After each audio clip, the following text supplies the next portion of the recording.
Folks, Black Star Network is here. Hold no punches. I'm real revolutionary right now. Support this man, Black Media. He makes sure that our stories are told. Thank you for being the voice of Black America, Roland.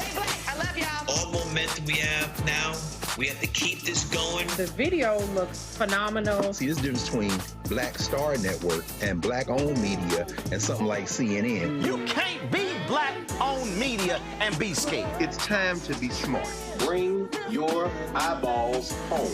You dig?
Today's Wednesday, April 17, 2024. Coming up on Roland Martin Unfiltered, streaming live on the Black Star Network. 3 Georgia County jailers are facing a lawsuit for standing by as a restrained inmate gets choked by a chain. We'll chat with civil rights attorney Harry Daniels. NBA player Jontay Porter suspended for life after a gambling investigation found he shared information and bet on games, including his own team.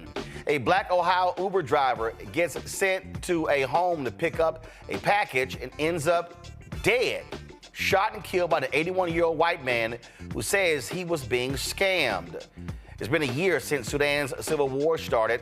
With no end in sight, millions need humanitarian aid, facing acute levels of hunger and on the brink of famine. Also, Congressman Donald Payne of New Jersey is unconscious. He is in a hospital for the last 11 days after suffering a heart attack. Also, in our Tech Talk segment, Isaac Hayes, the founder of Fanbase, will join me. And we're going to talk about equity and what it means to actually have ownership. It was a conversation here with Jermaine Dupree, and I definitely want to break that thing down. It's time to bring the funk on Roland Martin Unfiltered of the Black Star Network. Let's go. He's got it.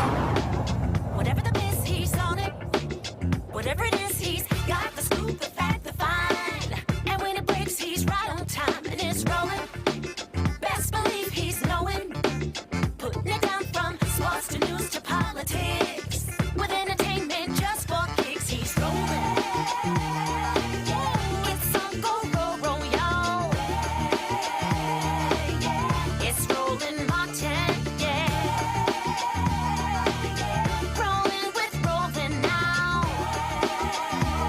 He's funk, he's fresh, he's real, the best, you know he's Roland Martin now.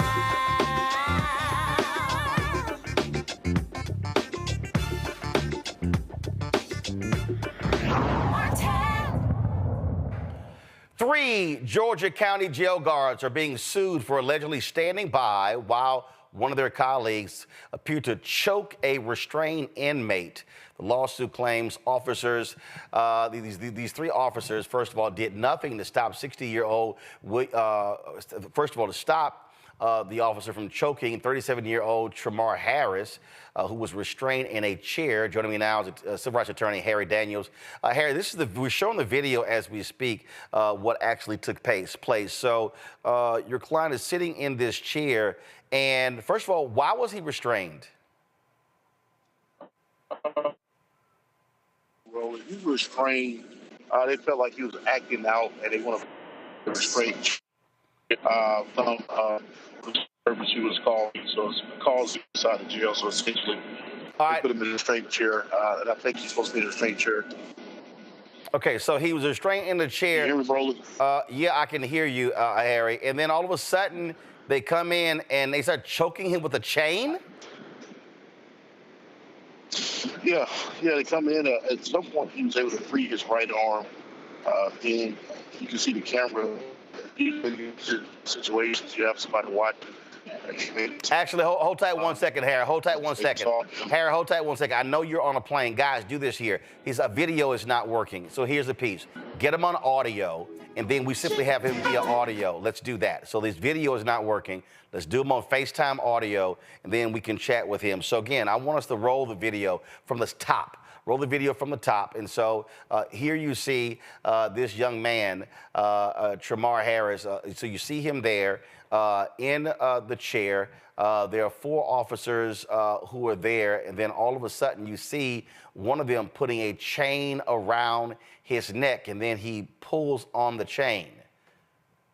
That makes no sense whatsoever. We're going to try to get Harry again on audio. And so I have my panel here, of course, Robert Patillo. He, of course, hosts People, Passion, Politics, News and Talk, 1380 WAOK out of Atlanta, who's also running for a judicial position there. Also, Rebecca Carruthers, Vice President, Fair Election Center, Washington, D.C., and Gavin Reynolds, contributor with The Root and former speechwriter for Vice President. Kamala Harris out of New Haven, Connecticut. We see numerous stories like this, Robert, where we have these jailers who do unconscionable things. In fact, the Department of Justice has put a number of wardens and jailers, put them in prison for their actions. And we have seen a lot of these stories out of Georgia. You're absolutely correct. And in that video, if you look very quickly at the beginning, the first jailer who turns around, you'll see a skull symbol with it seems like a vertical American flag on the back of it. You see it right there, almost a Jason mask skull with the vertical American flag on there. That is a symbol that is very associated with white supremacist organizations. You'll see that often at Proud Boys rallies. You'll see that often at the Stop the Steal rallies, those sorts of rallies. So we have to also talk about the fact that we have these white supremacist organizations that have infiltrated law enforcement and in many ways have become part and parcel of law enforcement leadership in this country. Probably about 6 years ago, we interviewed the Ku Klux Klan on our show. The international co-clerk of the Klondike Ku Klux Klan came on, Gene Wolfe, and he talked about the fact that they realized they could no longer operate the way that they had in the past. They could no longer wear the sheets and all those things, but they understood that they could infest our judiciary, they could infest law enforcement, they can infest our military. And we have to understand that these people are in positions of power around the country, and they are using their positions to harm and to belittle and to trample on the rights of African Americans. And as we talk a lot about, we have to do something about reforming our jail system in this country. People are spending entirely too much time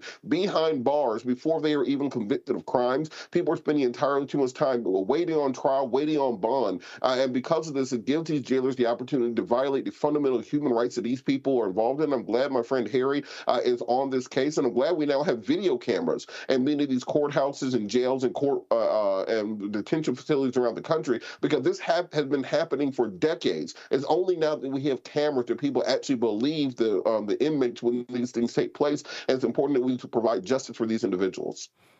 You know, I'm going to pull this story up here, Rebecca.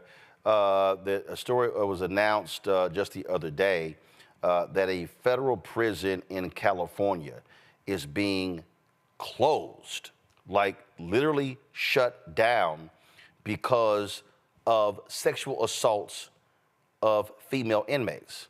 And that tells you right there how shameful this is. That they have so many rapes that they're going to shut the prison down. And this prison is, let's see here. Let's see here. I think it's FCI Dublin. Again, I'm pulling this story up 1 second right here. Yeah, FCI Dublin. This has been notorious, and I'm trying to understand how do you not stop that? How do you, and that's on a federal level, and it's worse. You have worse actors on the state level, and again, DOJ has been, doing as much as they can, but where are these state legislators, these county commissioners who's supposed to oversee these jails? The criminal legal system in this country is complicit with human rights violations, full stop. We're seeing it whether it's our jail systems, whether it's our federal prison systems or our state prison systems. We're also seeing this extended to law enforcement.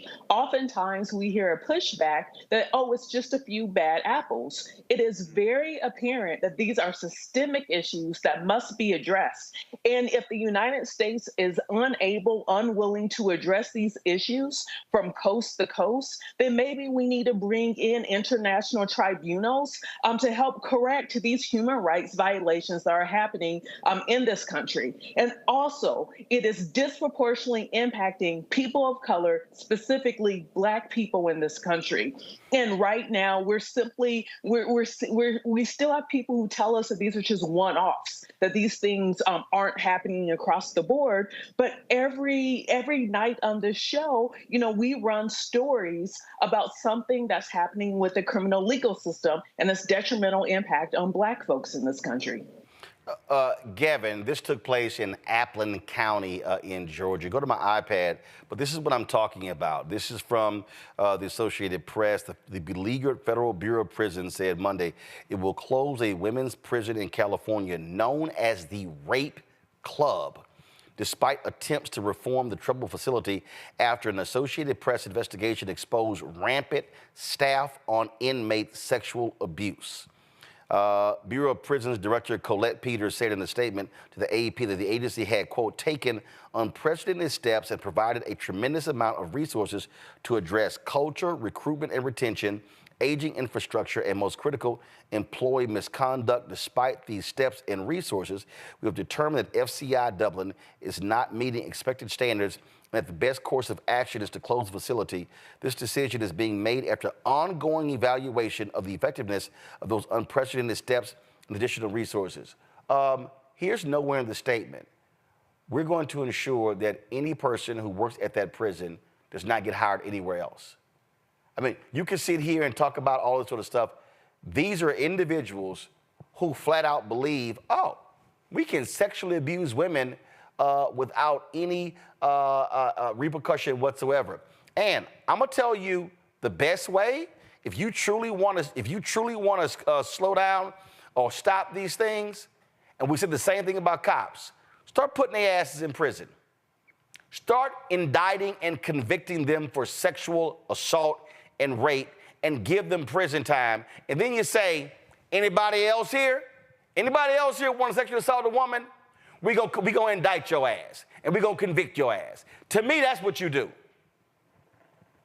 So many times, the people who are perpetrating these crimes against these incarcerated individuals, like Robert said, in many cases, who have not even yet had their day in court, they do what they do hiding behind the badge, hiding behind the law. And there's so much rot in the system that it's not even just, these wardens and people who work within the prisons, but it's also those who are elsewhere in the criminal legal system, such that in many cases you might try to prosecute those individuals, but because of the rot and the corruption elsewhere in the system, those efforts go in vain. And I appreciate you, Roland, and my other panelists for sort of expanding this out, because this goes so far beyond this one instance. And Robert is right. It's only because we thankfully have this on tape that we're actually, able to deal with the situation. But elsewhere in Georgia, this is not just happening in this county where this took place. You look at Metro Atlanta, I was reading 3 inmates have died in 5 days in Metro Atlanta jails. We have to talk about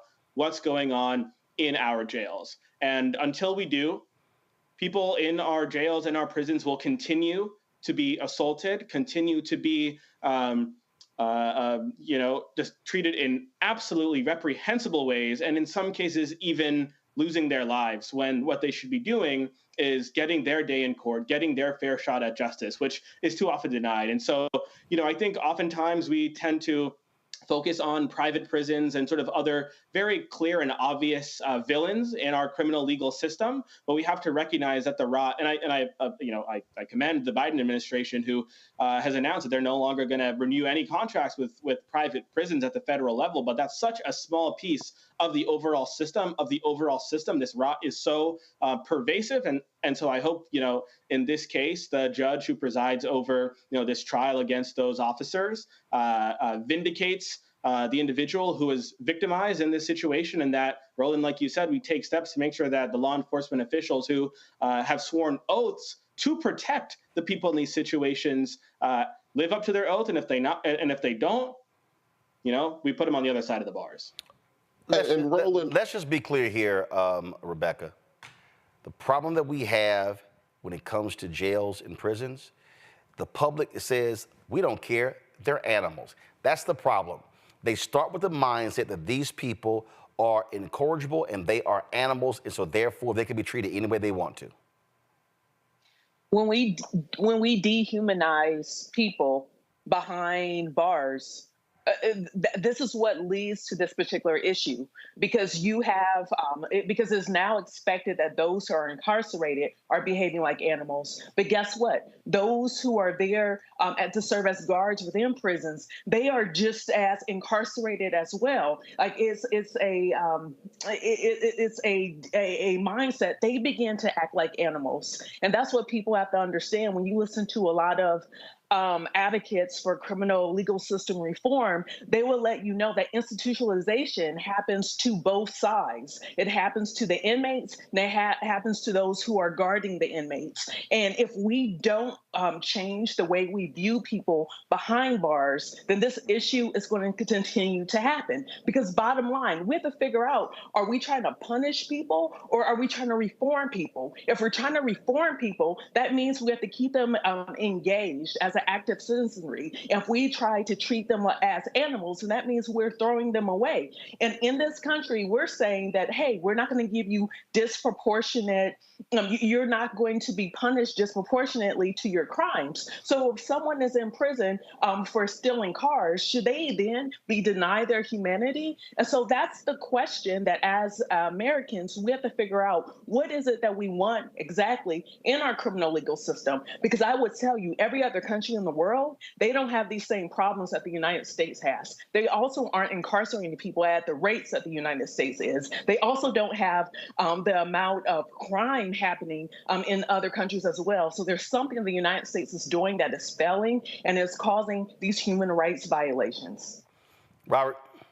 And Roland, on that point, I want people to look up the Supreme Court case, Farmer v. Brennan from 1994. The reason that case is important is one of Clarence Thomas's first cases on the court, where he ruled that an inmate who had been raped did not have an Eighth Amendment violation. He argued that it should be expected and to be part of the sentence to be abused in prisons, and basically you forfeit your constitutional and human rights by being incarcerated. This has been influential on police brutality cases, on prison brutality cases for nearly 30 years. When we're talking about our wonderful Supreme Court Justice Clarence Thomas, has been supported by the prison industrial complex for decades. The only way that we fix this is by changing Supreme Court precedents so that we can actually prosecute and go after these jailers, and go after the individuals who commit these acts. And then I also, for the viewers, there's a line between prison and jail. Prison is where you go after you've been convicted of a crime. Jail is where you are at while you are awaiting trial. When people are abused in the jails of America, those are not criminals. Those are not felons. Those are people who are awaiting trial. They are being punished in such a way that that often goes beyond the sentence. I've had people who have been locked up in the Fulton County Jail for 5, 6, 7 years awaiting trial. As was just mentioned, we've had over a dozen deaths in the Fulton County Jail in the last year and a half. Gwinnett County, just outside of Atlanta, has had over a dozen deaths in the last year or so for people awaiting trial. We had one person eaten by bed bugs to death. I had to go on the news in Iran and explain what happened to someone who was eaten by bed bugs in Fulton County Jail. This is because we have a criminal justice system that locks up poor people, and the people who don't have the same money as some of these celebrities we see going to court every day, they stay in custody for sometimes a half decade or more, longer than the actual sentence would have been if they had been convicted of the crime, and then they are scarred and destroyed for life. It's like being abducted by aliens. Your car is gone, your apartment is gone, your credit score is destroyed, your utilities are turned off. Your life is ruined whether you are convicted or not, and if we do not reform the criminal justice system from the inside out, we can no longer call ourselves a first world democracy. We've start falling into the Star Chamber that you'll see during the medieval era, where we are no longer a nation of laws, we are a nation of anarchy, and that's what we're quickly hurtling towards. And given, bottom line is this here. When you talk about this issue, the only deterrence is these folks got to go. Back to my iPad. When the Bureau of Prisons announced this decision, just 10 days earlier, a federal judge announced a special master to oversee the prison. The Associated Press had an investigation that details decades-long mismanagement and abuse at the prison. Now, here's what's interesting. When you go down this particular, first of all, the prison is located 21 miles east of Oakland. If everybody who's watching and understand, this is separate from the case that Harry Daniels is talking about, but I'm putting them together because it speaks to the abuse of inmates. 605 inmates in this prison. You had some whistleblowers involved here who said how they were being sexually harassed, sexually assaulted, other types of abuse, medical treatment as well. But here's what's crazy to me right here. It says the women currently housed at the prison will be transferred to other facilities, and no employees will lose their jobs. I'm confused. If you can't fix the problem, if they're clearly are not listing why are they keeping their jobs? Now, what you had here was, you had in this same place, you had several people who were prosecuted Since 2001, back to about 2021, 8 FCI Dublin employees have been charged with sexually abusing inmates. 5 have pleaded guilty. 2 were convicted at trial, including the former warden, Ray Garcia. Another case is pending. Okay, Gavin, this is where I'm confused. 8 decades of abuse, decades of mismanagement, and no employees will lose their jobs. So, what the hell? I think what this just shows us, what this illustrates, is that in this country, it's harder to fire and prosecute federal officials who can hide behind, their federal protections than it is to lock up poor Black people. We see that time and time again. And I want to go back to what Rebecca said, which I think was such an astute point about how this system that we've created in this country to lock up poor Black people has infested and taken over the minds of those who are working in those prisons. And it reminds me of a quote from Toni Morrison in her Nobel Prize winning book, Beloved. She was describing slavery, but she described slavery as a jungle that white folks had planted, that grew and that spread until it invaded the whites who themselves had made it, and it made them bloody and silly and worse than they ever wanted to be. And she said that the screaming baboon lived under their own white skin, and the red gums were their own. And we know that our current system of mass incarceration is but a continuation of slavery in this country. And so we shouldn't be surprised. I think Toni Morrison was aptly describing the current situation that we have here. It's just time that we recognize that. All right, folks, got to go to break. We come back. More on Roland Martin Unfiltered, including we'll talk about equity when it comes to having an ownership stake in companies, why that is important no matter what the industry is. Also on the show, an NBA player gets a life ban for betting on his own team. And Marjorie Taylor Green says, we do not like white supremacists in this country, except when I'm standing with one and shaking his hand at his conference. Wait till we show you this exchange that took place in Congress. You're watching Roland Martin Unfiltered on the Black Star Network. On the next A Balanced Life with me, Dr. Jackie, how to live the dream without it turning into a royal nightmare. We'll meet an entrepreneurial couple who've been living the dream for nearly 30 years, and they're still going strong, speed bumps and all. I was all one trying to hold back, but he thinks he could do anything. He's like, no, we're going to do it. Let's do it. Let's just jump into it. And it has worked. It's a thing of beauty, literally. That's all next on A Balanced Life on Black Star Network. Fanbase is pioneering a new era of social media for the creator economy. This next generation social media app with over 600,000 users is raising $17 million, and now is your chance to invest. For details on how to invest, visit startengine.com/fanbase or scan the QR code. Another way we're giving you the freedom to be you without limits. On the next Get Wealthy with me, Deborah Owens, America's Wealth Coach, financial literacy. Without it, wealth is just a pipe dream. And yet, half of our schools in this country don't even teach it to our kids.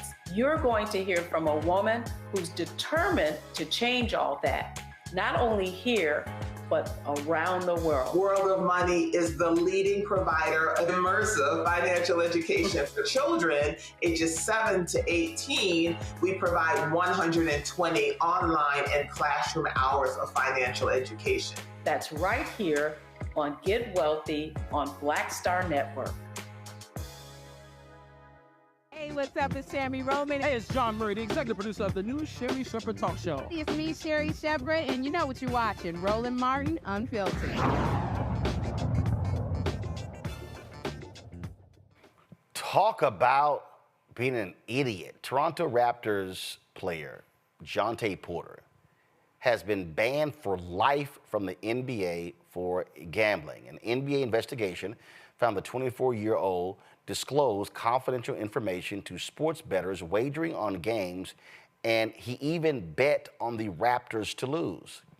Porter's the second person to be banned by Commissioner Adam Silver for violating league rules. The first was the former owner of the LA Clippers, Donald Sterling, in 2014. Silver called Porter's actions blatant. Now, in their statement announcing this decision, they laid out exactly what went on. And what happened was that they discovered suspicious activity when someone bet on Porter's actions, meaning his ability to play in games. What ended up happening was he said that he was checking out of certain games because of injury, when in fact the bet was that he would not play in a certain amount of minutes in the game. So someone who, according to the NBA, that Porter told someone who he knew was a bettor of games what he was going to do, and that person bet $80,000 on Porter's essentially game in action. That's what caught the attention of folks and then NBA. Now, when you talk about this decision, this is the press release that they released. They said, it said another individual with whom Porter associated and he knew to be an NBA bettor subsequently placed an $80,000 parlay proposition bet with an online sportsbook to win $1.1 million, wagering that Porter would underperform in the March 20th game. The league's investigation also found that Porter limited his own participation to influence the outcome of one or more bets on his performance in at least one Raptors game. In March 20th game, Porter played only 3 minutes, claiming that he felt ill. Due to the unusual betting activity and actions of the player, the $80,000 proposition bet was frozen and was not paid out. Now, this is what's crazy, y'all. Okay, from January through March 24, while traveling with the Raptors or Raptors 905, the Raptors NBA G League affiliate, Porter placed at least 13 bets on NBA games using an associate's online betting account.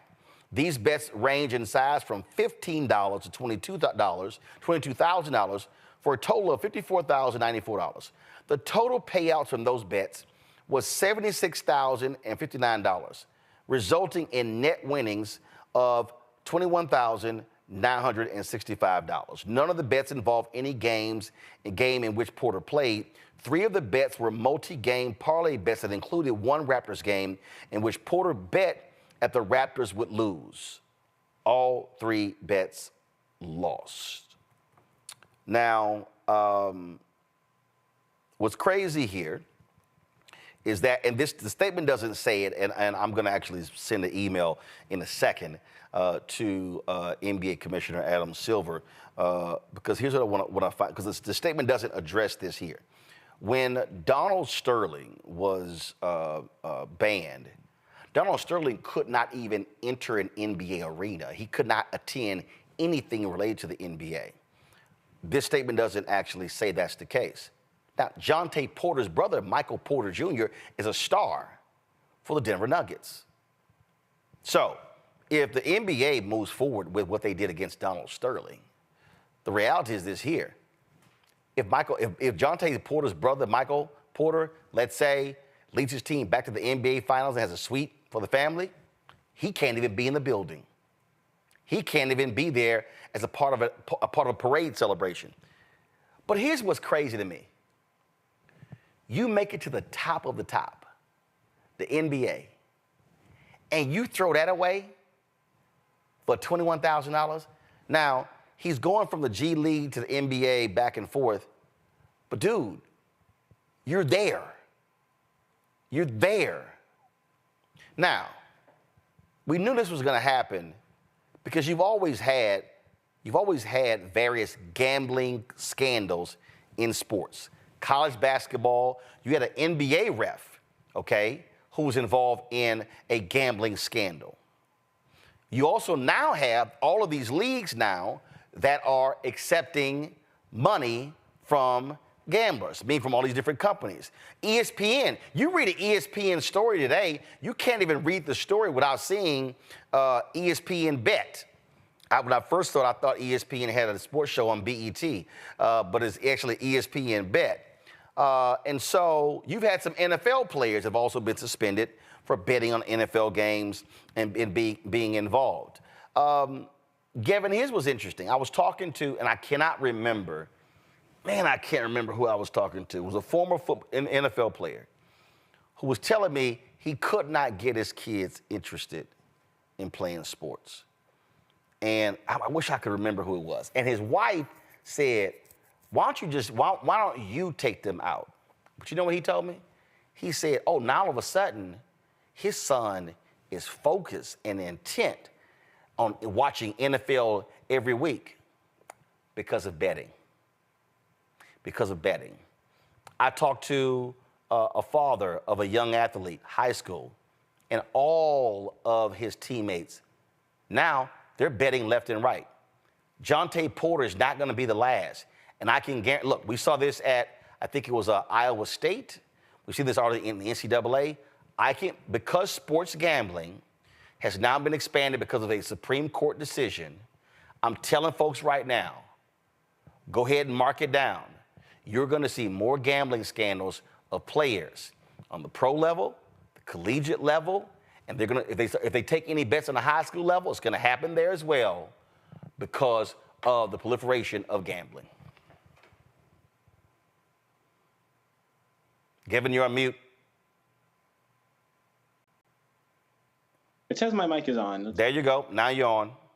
Okay, weird. I don't know why. My bad. But Roland, no, I was just agreeing with you. I think it's so sad for Jontay. It's a player who had a long career ahead of him, like you said, kind of going between the G League and the actual NBA. So it's unclear, I guess, how his career would have progressed. But, it's the first player or coach to be banned permanently from the NBA since 1954. And I think just considering how much he stood to make in his career, you have to think, at least I wonder, does he have some sort of, gambling problem or gambling addiction? I have no idea. This is me just purely speculating, but we do know that as the leagues are moving to expand, right, their sports betting offerings with FanDuel and DraftKings and all these other companies and BetMGM and Caesars, that there are a lot of people who do struggle with gambling addictions. Now, again, I'm not sure if that's the case for Jontay, but I think we are seeing, right, that as the leagues are recognizing the revenue that they stand to make from sports betting, I think it's like, actually, when I was at the NFL, this was an issue I looked at really closely. As states have continued to legalize sports betting, we're seeing just these markets, just the floodgates completely open. But for the leagues, right, the way that they have to make sure that integrity is maintained is key, for them to continue making money.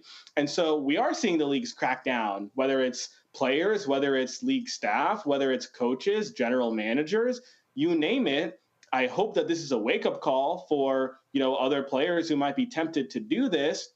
But I also hope that at least it maybe sparks a conversation, because I think we are at an inflection point where, there's just so much more money to be made in this market that, we talk about some of the ugly underbellies that come with, sports betting, right? And I've even talked to people, who work in professional sports who, work for entities that stand to make a lot of money from sports betting, but who themselves are kind of split or, feel those qualms as to, we got to make sure we do this responsibly. And it's interesting because, there are some big holdout states that have yet to legalize sports betting. And for them, Texas, Georgia come to mind. A lot of it is on the sort of like ethical, grounds that they're not sure how they feel about legalizing something like sports betting and potentially opening the door to, many people getting hooked on sports betting. But the fact of the matter is, whether it's legal or whether it's illegal, you're still going to have people engage in this activity. And I think the argument in favor of the legalization of sports betting is that, if we legalize it, at least it's out in the open. We can regulate it. We can tax it. We can use some of that tax revenue to fund the, problem gambling treatment services that states are funding. So it's a really complicated, issue for sure. We're just going to have to get a grip on how we go forward, and certainly a very sad situation for Jontay. You got to be stupid as hell, Robert, to be 24 years old. You make it to the top of the top, and you throw it all away for a total of $21,000 in earnings. I can guarantee you that Jontay is not going to be in a position where he could potentially land a job earning him millions of dollars a year if he had continued to get better in the NBA. Well, you know, I blame the league on this because they're now talking. They had the All-Star game in Las Vegas. They had the in-season tournament in Las Vegas. As you said, there's a BetMGM, DraftKings, something banner on every square inch of the NBA playoffs and the play-in tournament, the mid-season tournament, and everything else. And it was easy to punish Jontay Porter because nobody knows who the hell he is. But let's say it's a different situation. Let's say that this was Steph Curry or Kevin Durant or Luka Doncic. Do you think the league really would have suspended them from life for this? No, they would not have. But first of all, but those players. No, I disagree. I'm telling you right now. Okay, the one way for your league to die is if people believe the outcome has already been determined. If Kyrie Irving or Luka Doncic or Draymond Green, if they were busted betting on games, they're gone. Look, Roland, remember there was a rumor that in the 90s, the reason Jordan retired the first time was because he had been betting on games. No, that's incorrect. No, that's incorrect. What was talked about was because of Michael Jordan's gambling off the court, because of his gambling on the golf course, because of his gambling in casinos, that was being talked about. Never was it ever discussed that Michael Jordan was gambling on games. Look, Roland, when you invite gambling into a league, when you invite gambling into sports, this is going to happen. You can look at Calvin Ridley when he played for the Falcons. You can look at any of these leagues. So these leagues are going to have to make a determination. Either you're going to be in bed with the gamblers, either you're going to be in bed with the numbers runners, etc., or you're not going to be so. If you're in league with them, then set rules for players where they can gamble on these games. It's just the reality of the situation. We can keep lying to ourselves and pretending that everybody in the league is making, you know, a max contract. Jontay Porter can probably go to China and make more money than he ever was going to make in the G League. He can go to Turkey. He can go to the Euro League. He can go play in Puerto Rico with Boogie Cousins and Hassan Whiteside. There's other places to go if you're a mediocre player. But as long as the league is going to be in bed with these betting organizations, you're going to have these situations pop up, and they're either going to have to figure out how to deal with it, or they're going to have to get out of bed and forego those billions of dollars they're getting from these gambling companies. Look, I totally understand, Rebecca, the point about them being in bed with sports betting companies, but the reality is this here.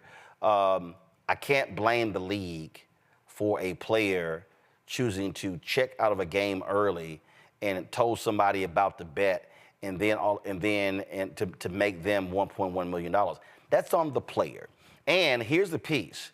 The reason this is different is that when the Supreme Court gave its decision to allow for online betting, and it went outside of Atlantic City and outside of Las Vegas, that's when all of this changed. Now you got gambling all across the country, multiple states allowing online, because you get a lot of barriers that were there. But this is on the individual.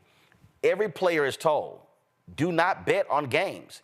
He literally bet on games for Toronto to lose. You're with the organization. Yeah, your ass gotta go.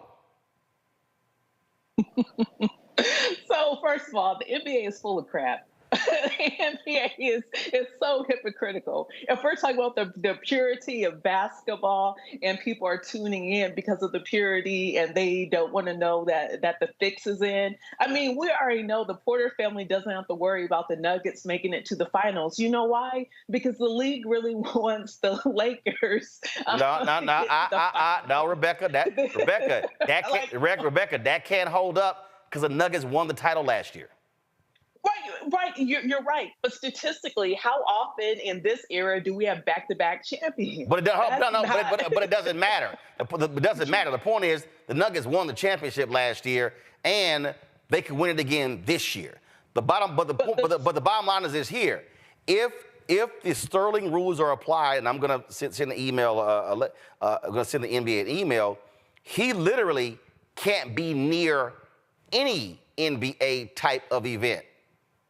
And so what has happened here, he's totally screwed himself. And to Robert's point, I don't think, you got Greece, you got Europe, you got all these other different places.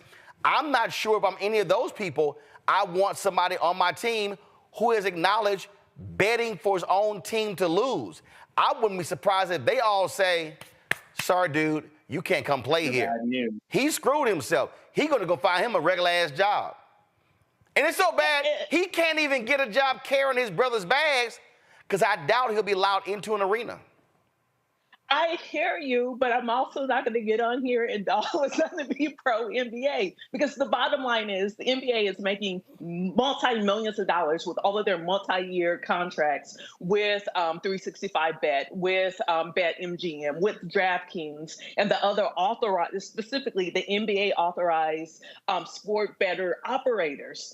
So I think it's very rich for the NBA to now say, oh, okay, so everyone else can bet on these games, but not our players. Yes, the NBA has had liquor sponsors, and the bottom line is, if you get charged with a DWI, your ass might get suspended.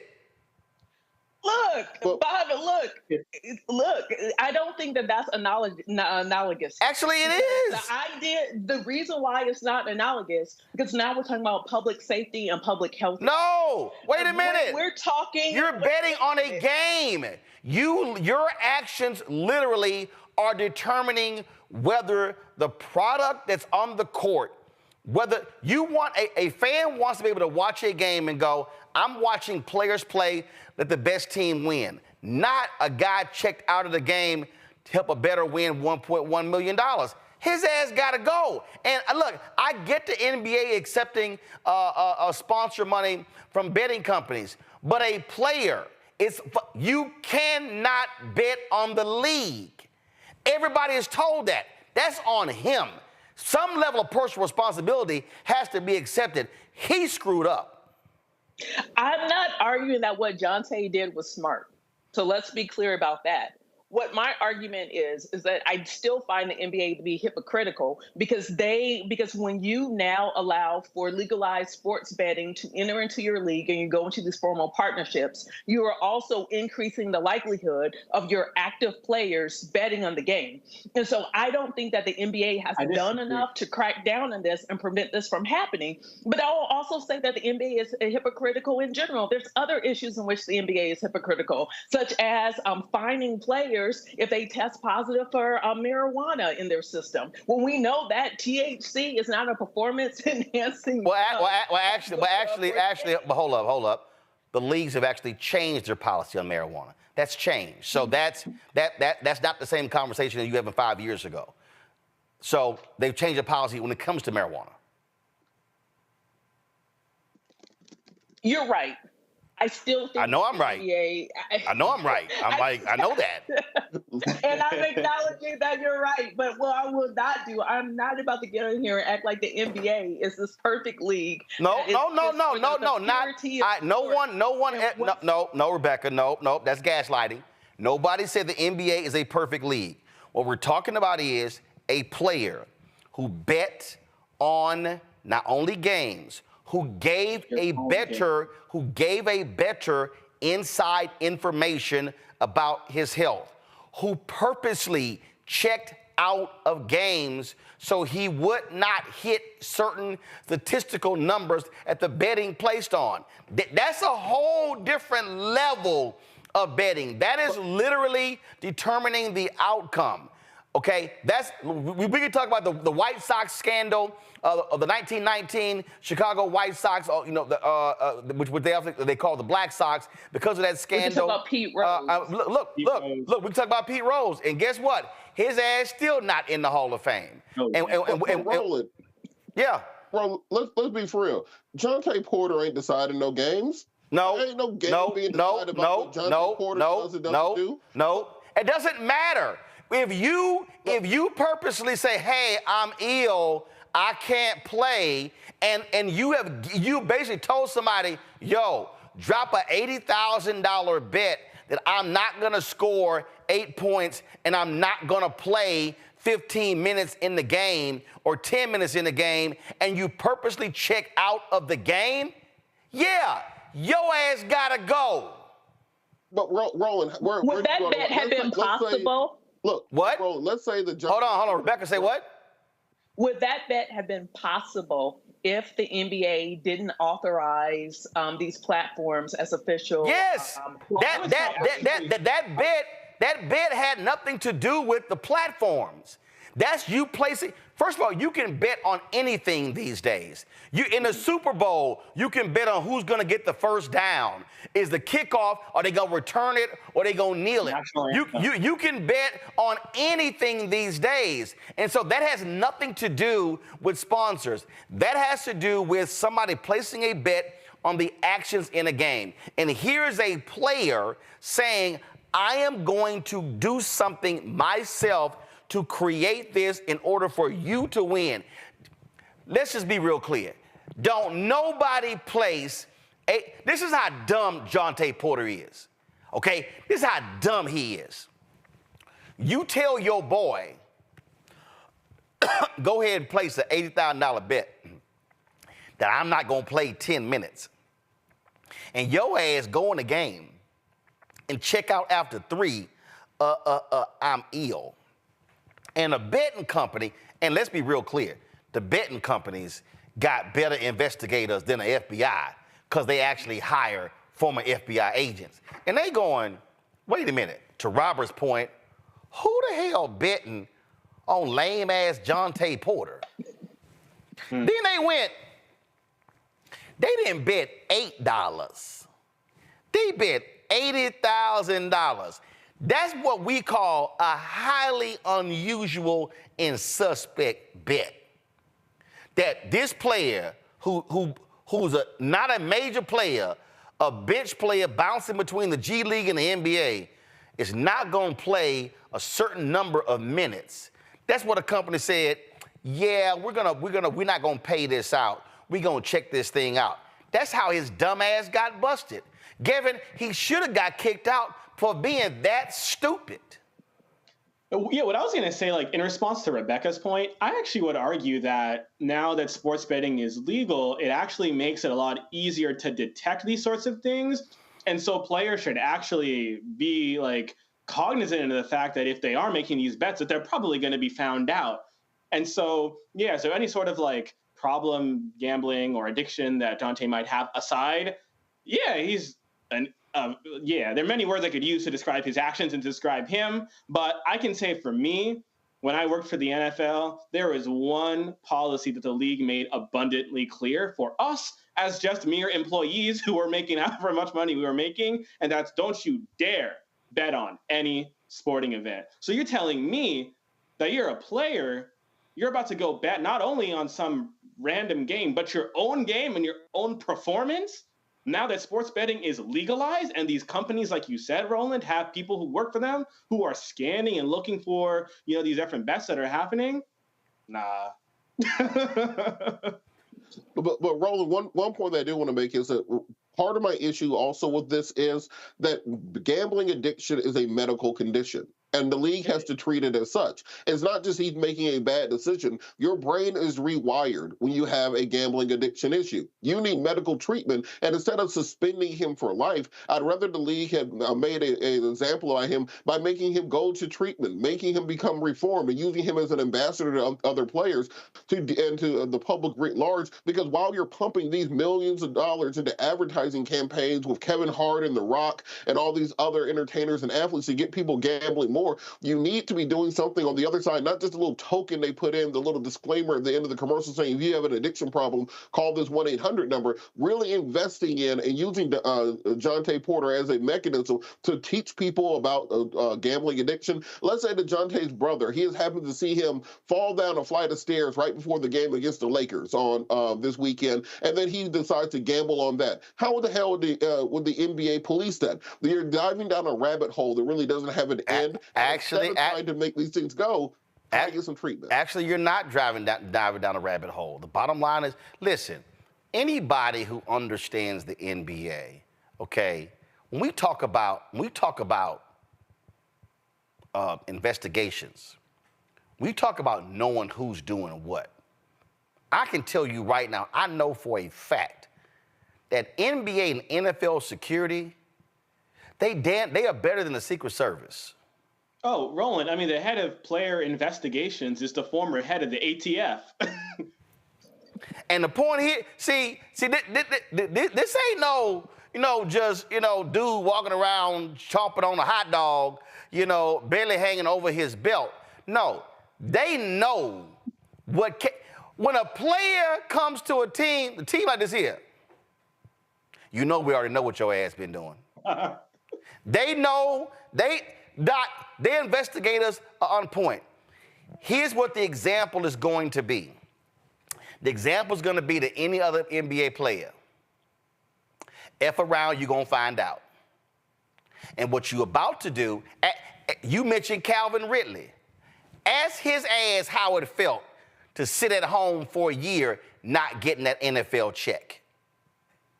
Oh, he was repenting. He came back, had a great year, got a big contract. But ask them other players. I'm telling you right now, NHL players, baseball players, NFL players, soccer players. Hey, I don't care who you are. Jontay Porter's name is going to, his picture is going to be like a poster like at the post office. It's going to be in every locker room. Act a fool, and your ass going to go right alongside Jontay Porter. And all I'm saying is to any athlete out there, in fact, if I pull up, that was a brother, his nickname was Headache. He played for Arizona State. It was a point-shaving scandal. Headache, literally, he was out of Dallas. That brother, he could have played years in the NBA. But he took that money point shaving in college and never got there. And if you go to Netflix, you will see the special. To this day, he regrets that decision. He cost himself millions over a few $1,000s. This boy could have got $21,000 just going to a signing event with his brother. So he made a grown folk decision, and now he's 24 years old, and now he is out of the NBA. So Jontay, this one on you. All right, I gotta go to a break. We come back. We got lots we're gonna talk about, including why is it important to own equity? How critical is that? And why do we as black folk always go for the quick cash? Yep, we're gonna talk about that. Also, those racists with the Goon Squad in Mississippi, they trying to actually appeal their sentence. Good luck. You're watching Roland Martin Unfiltered on the Black Star Network. Support us in what we do. Join the Bring the Funk fan club. Our goal is to get 20,000 of our fans contributing on average $50 a year. That is $4.13 a month, 13 cents a day. You can do so by, again, sending the check to P.O. Box 57196, Washington, D.C., 20037-0196. Cash App, $RM Unfiltered. PayPal, R Martin Unfiltered. Venmo is RM Unfiltered. Zelle, Roland at RolandSMartin.com, Roland at RolandMartinUnfiltered.com. We'll be right back. I was just in my backyard. I was manifesting about life. I said, I would love to come back because it was a great time, and these kids need that right now. They need that male role model in the schools, I think. Even on TV. Because people are scared to go into the high schools. The high school, you know what I mean? I would love to bring it back, and I think we can bring it back. What do you think? I think we'll ask the people. We'll ask your people. We'll do a poll. Y'all want to hang a Mr. Cooper? Yeah, I say, let's go. We all look good. Holly looked good. Raven looked the same. Marquise, Don Lewis. It'd be funny to have the bullshit you see out there on TV now. God damn. What the fuck? What happened to TV? Damn. It's some... I'm like, oh my God.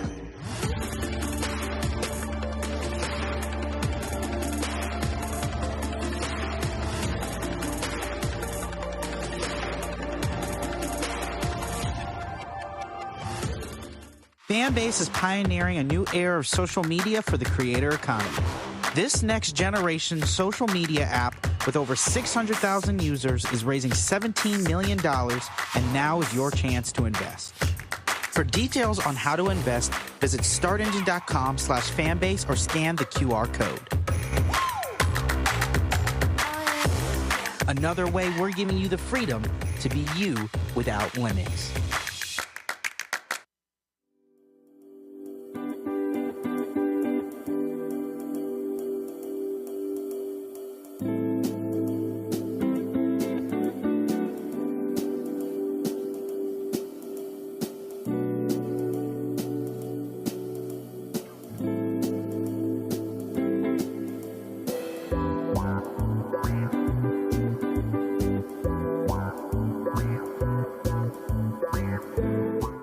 what's up? Geek Tony in the place to be. Got kicked out your mama's university, creator and executive producer of Fat Tuesdays, an air hip-hop comedy. But right now, I'm rolling with Roland Martin, unfiltered, uncut, unplugged, and undamn believable.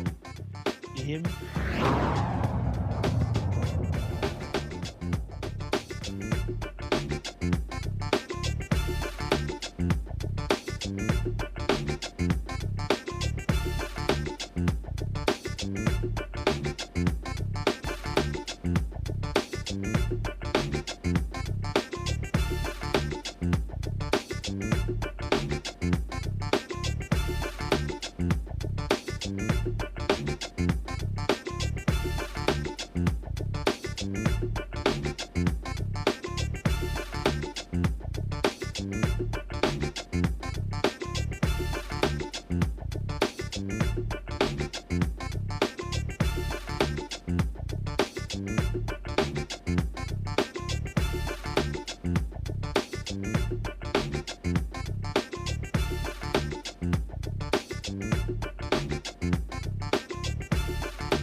The reported leader of Mississippi's Goon Squad is appealing his state and federal sentences for torturing two black men in 2023. Brett McAlpin, a former Rankin County, Mississippi deputy, was one of 6 law enforcement officers who pleaded guilty to brutally assaulting Michael Jenkins and Eddie Parker. U.S. District Judge Tom Lee sentenced McAlpin to 27.5 years in prison on March 21st and 15 years on state charges on April 10th. McAlpin's attorney say his client should have gotten less time than Hunter Elwood, who shot Jenkins in the mouth. Elwood is serving 20 years. All right, folks, let's talk about what is happening in the Sudan. It is one of the stories that does not get the same level of attention as what's happening in Ukraine or even Israel and Gaza. More than a year ago, Sudan's civil war began. According to humanitarian organizations, the East African country now has the world's largest displacement crisis. The fighting has forced more than 8 million people to flee their homes in the past year. The majority of the country needs humanitarian assistance, and there's a risk of famine. Groups estimate the conflict has killed at least 14,000 people, but the actual number could be much higher. National security and foreign policy expert Asha Castleberry Hernandez joins us right now. I'm glad to have you here. For folks who don't know, what's going on here? Because people also don't realize that the country actually was split into 2 countries. Yes, Roland, thank you so much for having me today. Yes, it was split between 2 countries. In fact, that development was actually historic to me because I was actually at the United Nations when that happened, working at the Security Council under the Obama administration, representing the U.S. mission to the United Nations. So Sudan and South Sudan were split in between the 2. And after that development, unfortunately, Omar Bashir, the head of the leadership of Sudan, just continue to pursue oppressive policies against South Sudan, exacerbating humanitarian conditions, also creating more tensions between the 2 forces, which is RSF and SAF. So what you're starting to see is just a rollout of all those oppressive policies and the outcomes that are spilling into a decade later, which is, going into 2022, where ongoing tensions between these 2 efforts where they tried to merge the 2, but unfortunately, the international community was just pretty much distracted with other conflicts, deprioritizing this one. So in terms of what actually is the conflict? Who's battling who, and what external forces are trying to mediate or stop what's happening? Yes, thank you for the question. So the regional security forces, which represents Sudan, is battling the Sudanese armed forces, which accuse them of pursuing a coup against Omar al-Bashir and made many attempts beyond that point. So those 2 are going back and forth. And what you're seeing in terms of external influences or support is coming from different countries like Russia and UAE, where they're propping up the RSF. The United States even tried to work very closely with the 2 to call on some sort of ceasefire in terms of the fighting, like you had in April 2023, where Secretary of State Anthony Blinken came in and spoke with the RSF leadership to call off the fighting. But unfortunately, that those negotiations continue. But again, it lost attention by October 23 because we know what happened in October 2023, which was the Israel-Hamas conflict. Questions from the panel. Gavin, you're first. Asha, thank you very much for joining us and for shedding light on the situation. I think it's really sad that you alluded to it. I mean, I think the mainstream media has largely ignored this conflict, even going back before October, I feel like. So thank you for being here to educate all of us. And Roland, thank you for making sure we talk about this issue. So Asha, I think my question for you is, I think reflexively, we see a situation like this playing out and, you know, I think rightfully wonder what the U.S., what other countries can do for the people who are in this situation, whether that's aid or sort of other assistance. However, at the same time, we know that oftentimes the way the West sort of approaches aid and humanitarian relief can often be kind of problematic. And so I'm just wondering if you have any thoughts that you can share with us about, you know, how you see the role of the United States and other Western nations in supporting folks in this situation and similar ones. Yes, well, if you look at the recent comments from United Nations Secretary General Antonio Guterres, he is saying that there's a lack of funding towards humanitarian efforts in Sudan. So we need more funding. Unfortunately, the reality is that there might be a balance and act issue here where we put more funding into Ukraine, more funding into the Israel-Hamas conflict, and now you have this this situation in Sudan. So, but they did just host a donors conference calling on for more aid, and then you have other middle powers like the Saudi Arabia trying to step up their game in providing assistance. The French trying to mediate in this situation too as well. But I believe that there has been a lack of attention in terms of providing more humanitarian assistance because there's so much attention with regards to Ukraine and the Israel-Hamas conflict. Rebecca, if I could follow up. I'm sorry. Go ahead. Yeah, go ahead. Go ahead. Yeah, quick follow-up question on that, Asha. So I remember hearing from another expert on the region talk about how, in many cases, unfortunately, like aid that gets sent to African nations can sometimes not actually reach the people who need it most. You know, the aid might go toward United States-based, contractors who then sort of go into the region and kind of can spend the money as they see fit. So I guess I'm wondering if you could sort of help me understand and perhaps help, the listeners understand when we talk about aid, like what is really the flow, right, of resources, and how can we make sure that that aid actually goes to the people in the places that need it most? Yes. Well, we first need to reach out to those organizations that are not involved in any corruption and that it makes it to them and to the people. Unfortunately, the African continent has been known for corrupt activities, and one of them is mismanaging money and and as a result of that money not reach it to the people. So one way to get around it is providing more money to the NGOs, the NGO community that has direct access to the people, also to international organizations that can funnel that money directly to the people. And it needs accountability. But unfortunately, when the funding goes from there to actual government, it's a hit or miss if the people get it. And unfortunately, it's just a long history of it not reaching to the people because of corruption. Thank you. Rebecca.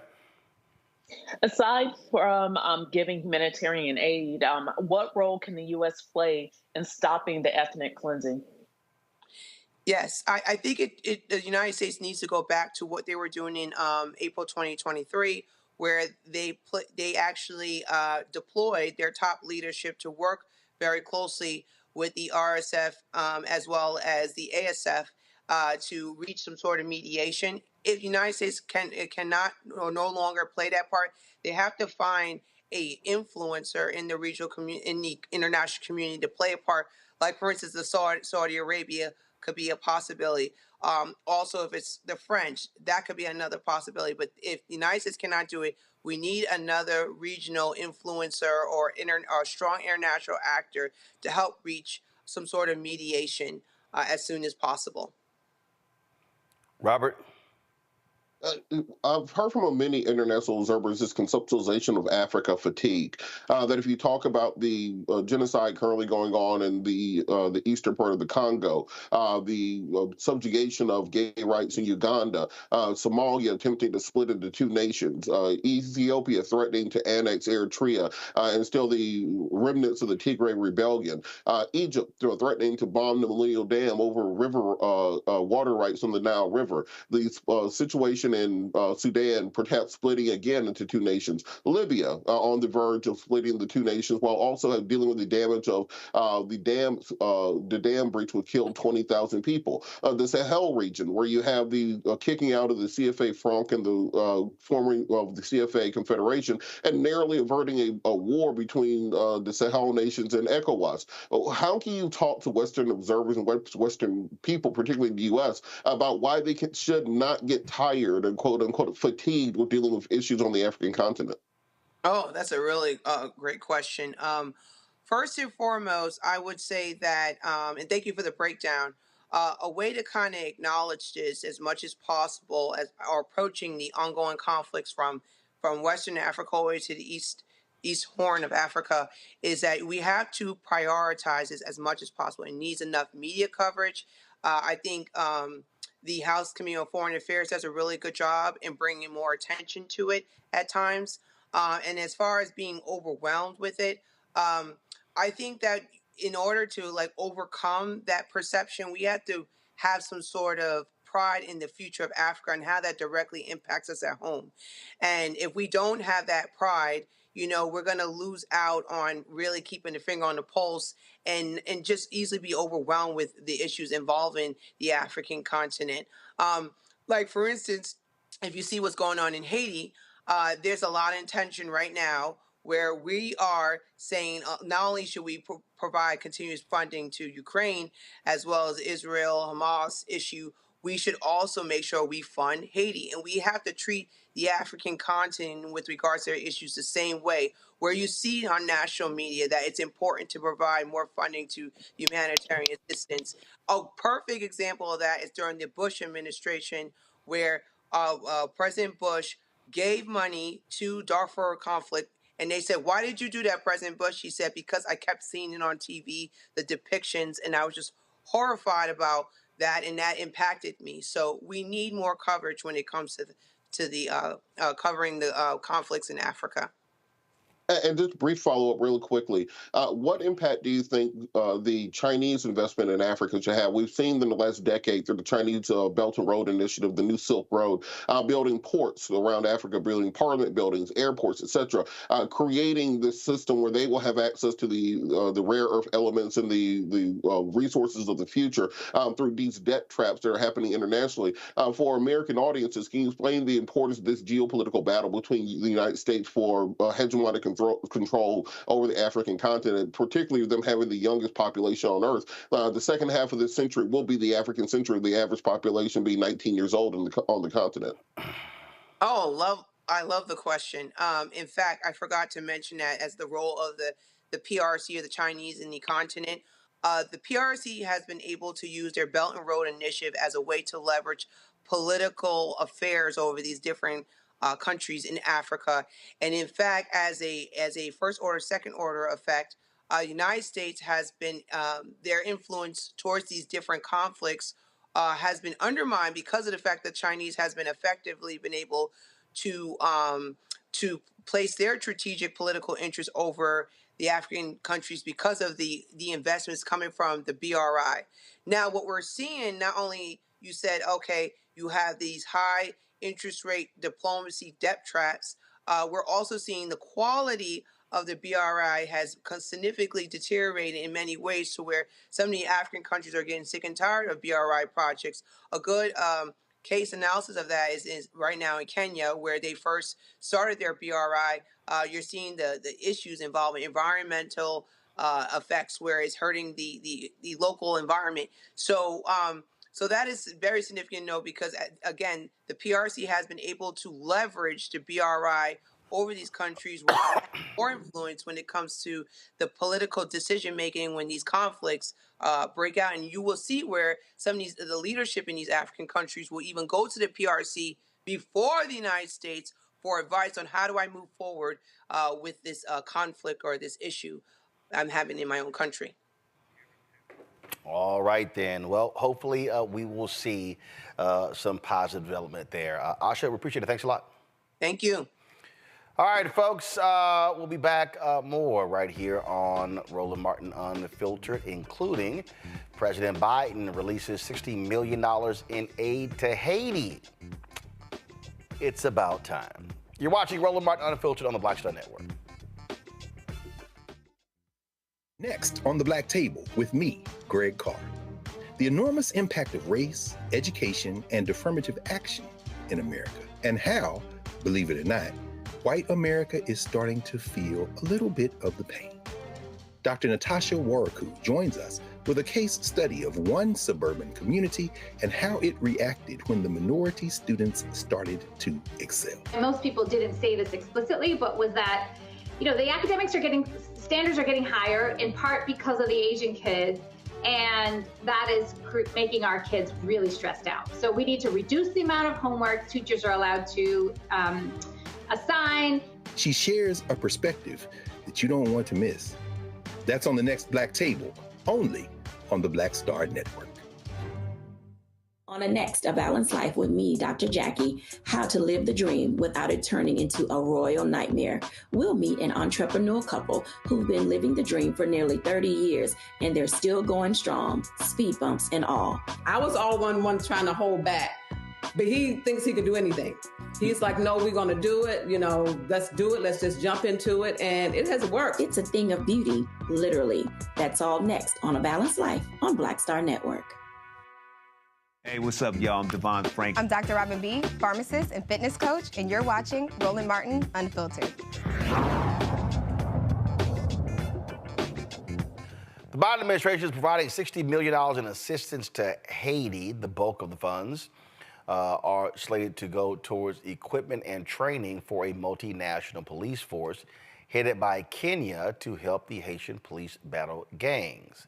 President Biden's order came after a new 9-member transitional presidential council became official, and Prime Minister Ariel Henry's government published an executive order in the Port-au-Prince establishing the new governing framework.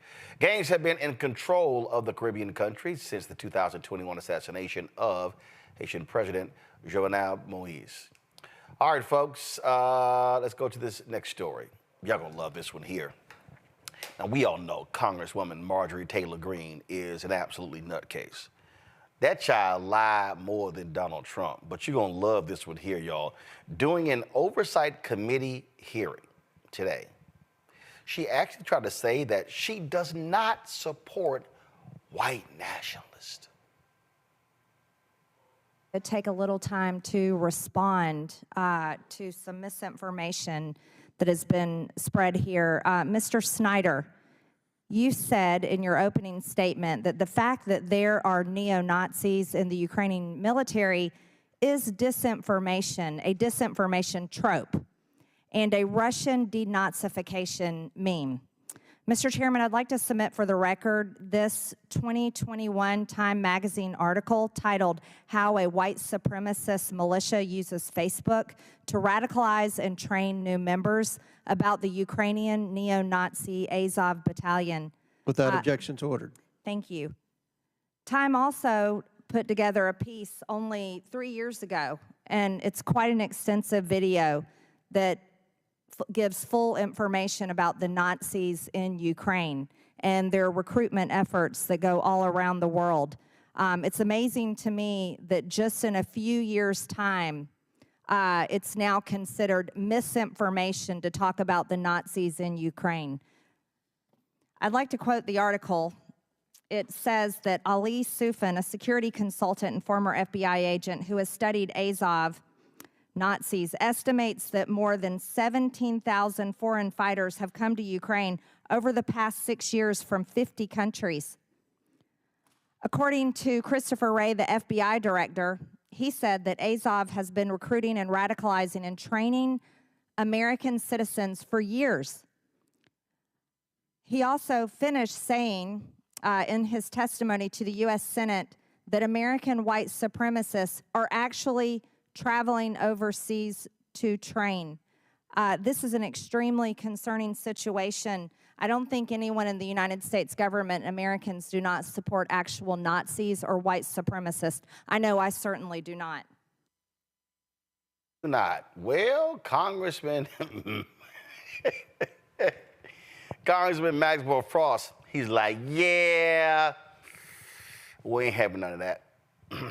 Just now talk about disavowing white supremacists when in 2022 she spoke at an event led by white supremacists and white nationalist Nick Fuentes, and when asked about it, doubled down on it and said, we're gonna focus on people, not labels. So get out of here with that damn hypocrisy. And Dr. Snyder, I'm gonna give you some time to respond. Go ahead. First of all, I'd like to thank the representative from Georgia by making clear with her comments and with her person that any discussion of political warfare has to include Russia, Ukraine, and America. She's just demonstrated that point, I think, very powerfully. On the question of Nazis, I've written 2 books as a historian about Nazis and the Holocaust. On the question of Ukrainian nationalism, I am the leading scholar of that subject in North America and have been writing about it for 20 years. If the chamber is interested in the degree of far-right participation in Ukrainian politics, you can be assured that no far-right party has ever crossed 3% in a Ukrainian election. So of course there are bad people in it. All right, so here's what's interesting. She talks about, oh, no, you know, we don't, no one in the government supports white supremacists. Maxwell Frost hits her back. Is this you, Marjorie? Is this you shaking hands with noted white supremacists? Pull audio up. With noted white supremacists, Nick Fuentes, speaking at his conference? Ooh, it's amazing how people forget these things, that there's actual video, Rebecca.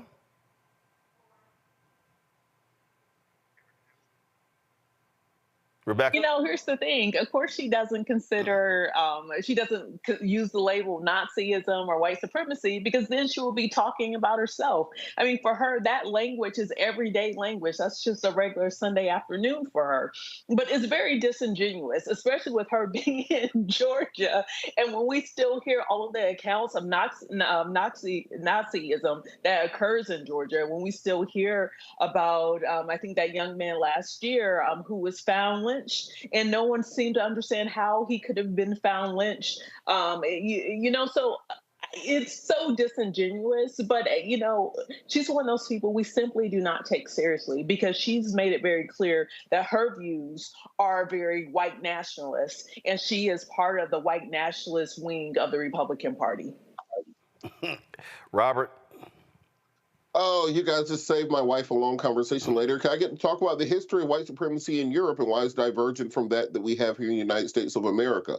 So if you look at what's going on in the Ukraine currently, you're looking at the historical conflict between Kiev and the Rus people. Rus being Russian, Kiev as in Kiev, the capital of the Ukraine. Now, many people in this quote-unquote Azov battalions claim that they are the descendants of the original Slavic peoples of Kiev, but that someone like Putin is descendant of a mixture of Europeans, but also Hunnic people who are the descendants of the Golden Horde and other Asian groups that occupied the eastern part of Europe for centuries and that they paid tribute to. If you look at Putin and squint your eyes a little bit, he looks kind of Asian. Oval head, short-statured, built more like a Mongol than a tall Ukrainian would be. So the Azov battalion and those neo-Nazis aren't the type of neo-Nazis that we have here in the United States. They talk about the purity of European blood, and it's on even such as Putin is not white enough for them. This is why they go after those groups, because they don't have black people clearly to subjugate.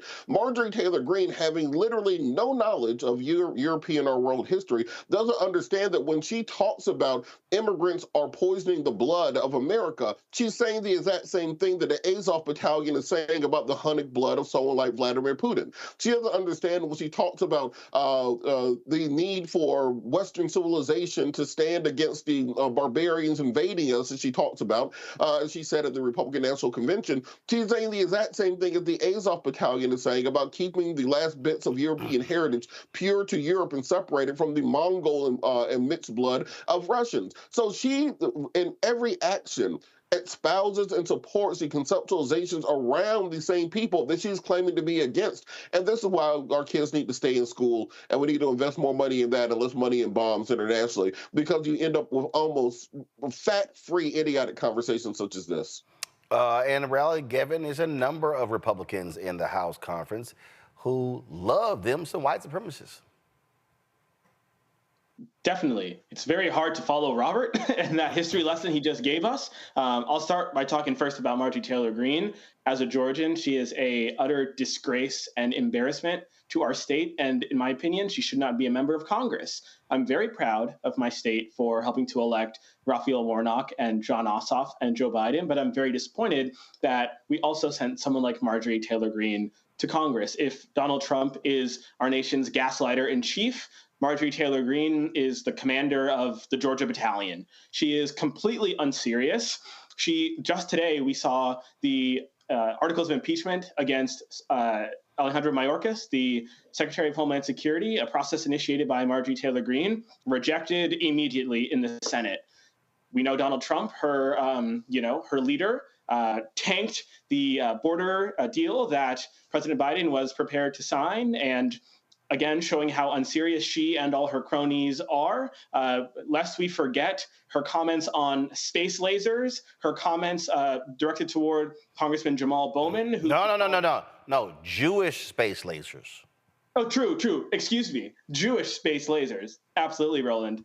Thank you for letting me not get off the hook with that. Or her comments in regards to Congressman Jamal Bowman, whom she called aggressive. And when we all called her out about it, she said that calling her a white supremacist was, get this, equivalent to calling a person of color the N-word. Lest we forget when she referred to Congresswomen Tlaib and Omar as not official members of Congress because they didn't take their oath of office on a Bible. Never mind the fact that she also told them that they should go back to the Middle East while Congresswoman Tlaib was born in Detroit. I could go on, but the danger here is that we cannot normalize this kind of behavior. We cannot normalize these kinds of comments. I saw a poll the other day that showed that Americans' attitudes towards Donald Trump since the time he left office have not gotten worse, they've gotten better.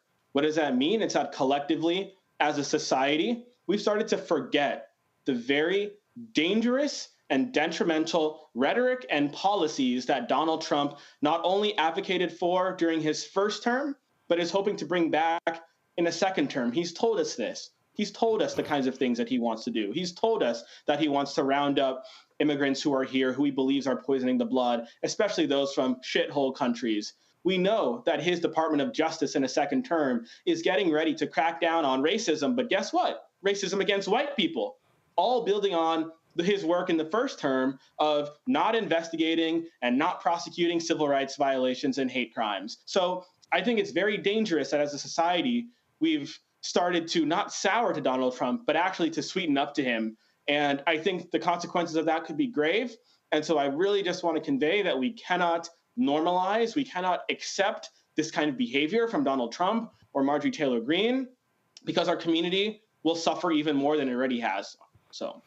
Well, folks got to understand, when you don't vote, this is what happens all of the time. All right, got to go to break. When we come back, more on Roland Martin Unfiltered, including Democrats basically doing this to Republicans wanting to impeach the head of Homeland Security. Move along. We'll discuss that next right here on the Black Star Network.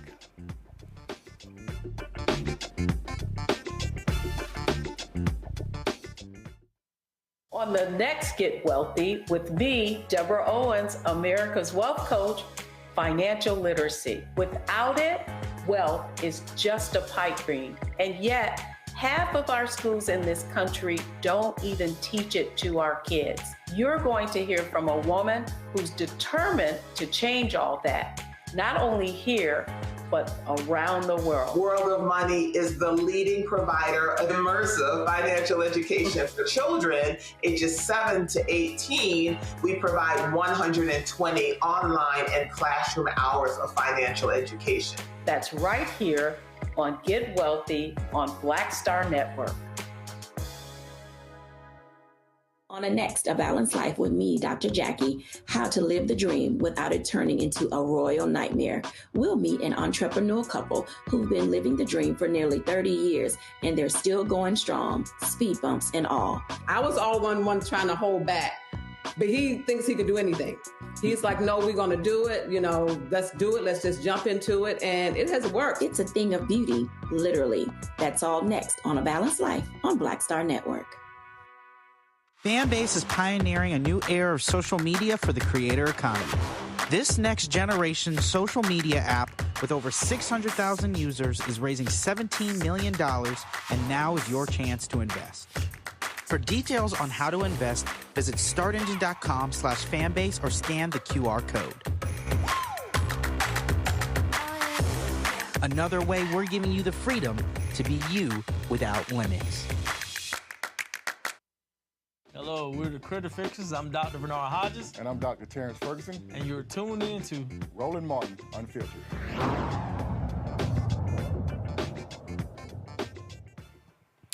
You know what? There is nothing like watching Republicans make a total fool out of themselves, and especially head fool Ted Cruz. So the House, they voted to impeach Alejandro Mayorkas, who is the head of Homeland Security, claiming that he has committed high crimes and misdemeanors because of the invasion of America by these illegal immigrants. Well, Democrats are like, yeah, all right. So they walked over the impeachment stuff today, and so the trial began today. I think some high school trials lasted longer than this one. If you want to see somebody get owned, and it's whenever I get to see Senator Ted Cruz of Texas gets owned, because he is absolutely awful, and I certainly hope Congressman Colin Allred beats him. Watch this today on the floor of the Senate. A quorum is present. The Senate is considering the point of order presented by the Majority Leader. President. Senator from Texas. Madam President, I rise to make a motion. The Majority Leader has argued that Secretary Mayorkas' defiance of federal immigration law and active aiding and abetting of the worst criminal invasion in our nation's history does not constitute a high crime or misdemeanor.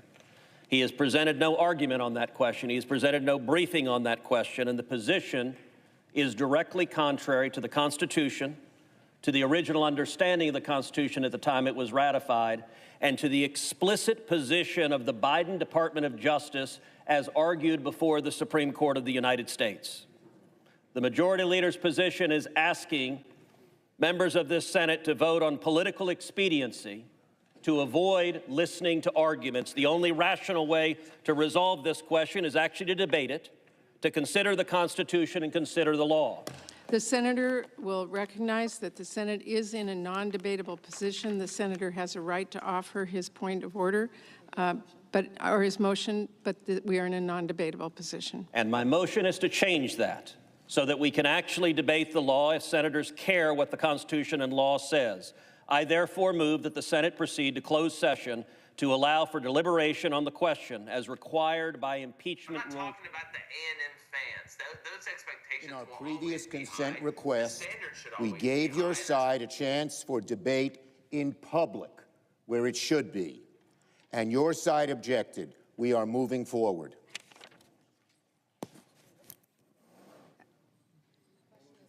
The question is on the motion. Ask for the yeas and nays. Is there a sufficient second? There is a sufficient second. The clerk will call the roll. A quorum is present.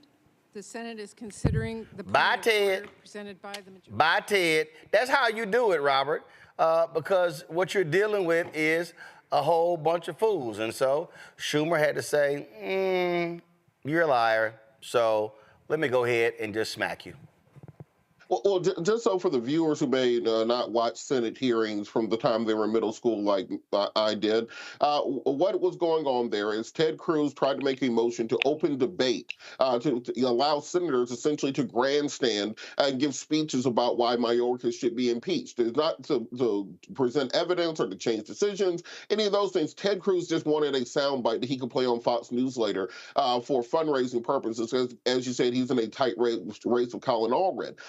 But Chuck Schumer gave Republicans that opportunity a long time ago in a public forum. Republicans decided not to do so. So Ted Cruz was out of order parliamentary in attempting to raise that question or to open that debate up already. And this is why he was summarily pushed aside, because he had not even looked into the Senate rules to determine whether or not this question had already been called. And then the articles of impeachment come over and they're immediately dismissed also because the Republicans in the House failed to allege an actual high crime or misdemeanor. The difference being a quote-unquote dereliction of duty, as they claim, as being a high crime and misdemeanor. That will mean, well, we have a failing education system in this country, so we can impeach the Secretary of Education. We have potholes in the street, so we can impeach the Secretary of Transportation. We have a housing crisis, so we can impeach the Secretary of Housing and Urban Development. They would set a standard by which our government would grind to a halt the same way we're seeing the House of Representatives do so because of the one vote rule to call for the removal of the Speaker of the House. And luckily, we have a Senate that is controlled by Democrats, that has a parliamentarian, that has a majority leader that can actually keep these things in order, or else the Senate will descend into the exact same chaos we're seeing in the House right now. Well, that was not good enough for Cancun Ted, Gavin. Yeah. What was it? Mr. Cruz, have fun in Texas. Or what was it? No, Mr. Cruz, how was Mexico? How was Cancun? Totally unserious. And so is the rest of his party. The Republican Party is completely in shambles. As Robert alluded to, on the other side of the Capitol, you got the House. They can pass absolutely nothing. They are led by an totally inept speaker who somehow, sort of rose his way up through the Louisiana state legislature, running unopposed cycle after cycle, and made it to Congress. And by, luck and good fortune for him, his party ousted Kevin McCarthy, and somehow this man we'd never heard of came to save the day. And look how it's turned out for him so far. He's on the verge of, another vote of no confidence. His colleagues can do absolutely nothing. You look at the rest of his party, they are currently led by a man who is facing 91 criminal indictments. He's sitting in a courtroom apparently trying to take a nap, poor thing. But there's other stuff going on that he should probably pay attention to in that courtroom.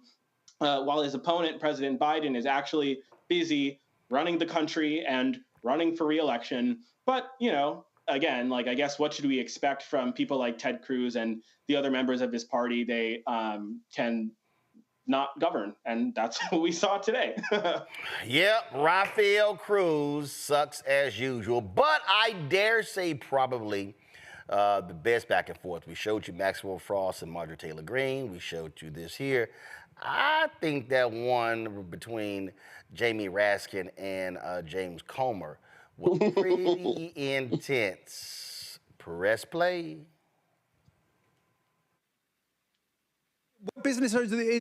I don't know what who business were they in. What business are they in? You're talking about lots of people. There's lots of people in the family. I'm a farmer. I have land. I lease land. I sell honey. Investigation must identify a high crime and misdemeanor. What did they do? I'll tell you what Joe Biden did. He was a senator of the United States. Then he wrote a book, and he said he made the most money he ever made in his life, millions of dollars on his book, and he gave $1 million. That's what his family did. That's why Ukraine, Kazakhstan, Romania, China, Russia. That's why they paid the Biden family money because of Joe Biden? None of those governments paid anyone any money. Somebody needs therapy here, but it's nobody on our side of the aisle, okay? Because enough. No, honestly, honestly, hearing back to the China you hearing. had your chance. Order, I would like my time restored. Well, no, your time was expired. No, you interrupted me. I want my time you restored. had your time. You went above, and I'll let Ms. Thornton go a minute. You know what? Here, sit down, everybody. Come back. This is about China. We asked a simple question. No, Ms. Presley, you're out of order. Sit down. Mr. Chairman. Mr. Chairman. No. Mr. Chairman. I don't know what you're business were they in. Rebecca, here's the whole deal. James Comer, you are an idiot. You ain't got the goods. You ain't got them. And that's why when Moskowitz said, okay, since y'all got the goods, he said, I will move to impeach Joe Biden. He didn't even get a second because they ain't got it. I mean, he's like Elmer Fudd in that clip. Like, these are very unserious We talking about people. China. What you talking about? We talking about China. Why did the Biden family do that? Why did they do that? I mean, it's Elmer Can somebody Fudd. pass me some crawfish? Why did they do that? We talking about China. Now what the hell we talking about up here? You out of order. And then he told Ayanna Pressley to sit down. I wish he would try to tell me to sit down. You can't make me sit down. You know, these people are completely unserious. Even like the rodeo clown that is Ted Cruz, also unserious. I mean, these are people without principles. Even with Ted Cruz, Donald Trump literally talked about his wife like a dog. And then he turned around and endorsed Trump, and then stumped for Trump to get Trump elected.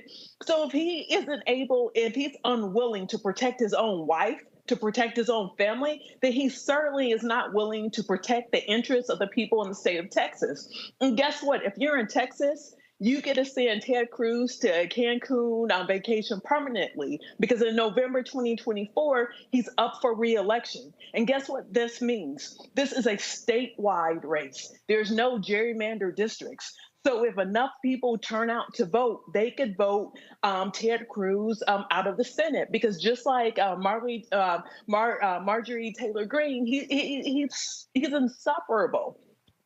These aren't serious people. And so I'm hoping that in this election cycle that Americans actually elect serious people to do the business of the country. There's so many things that are happening in the international space, and there's so many things that are happening domestically. And we actually need people who are going to Congress to actually try to pass bills into laws because we have a lot of work that needs to be done. And election day is again November 5th. Roland, can I say one thing? Yeah, Gavin, go ahead.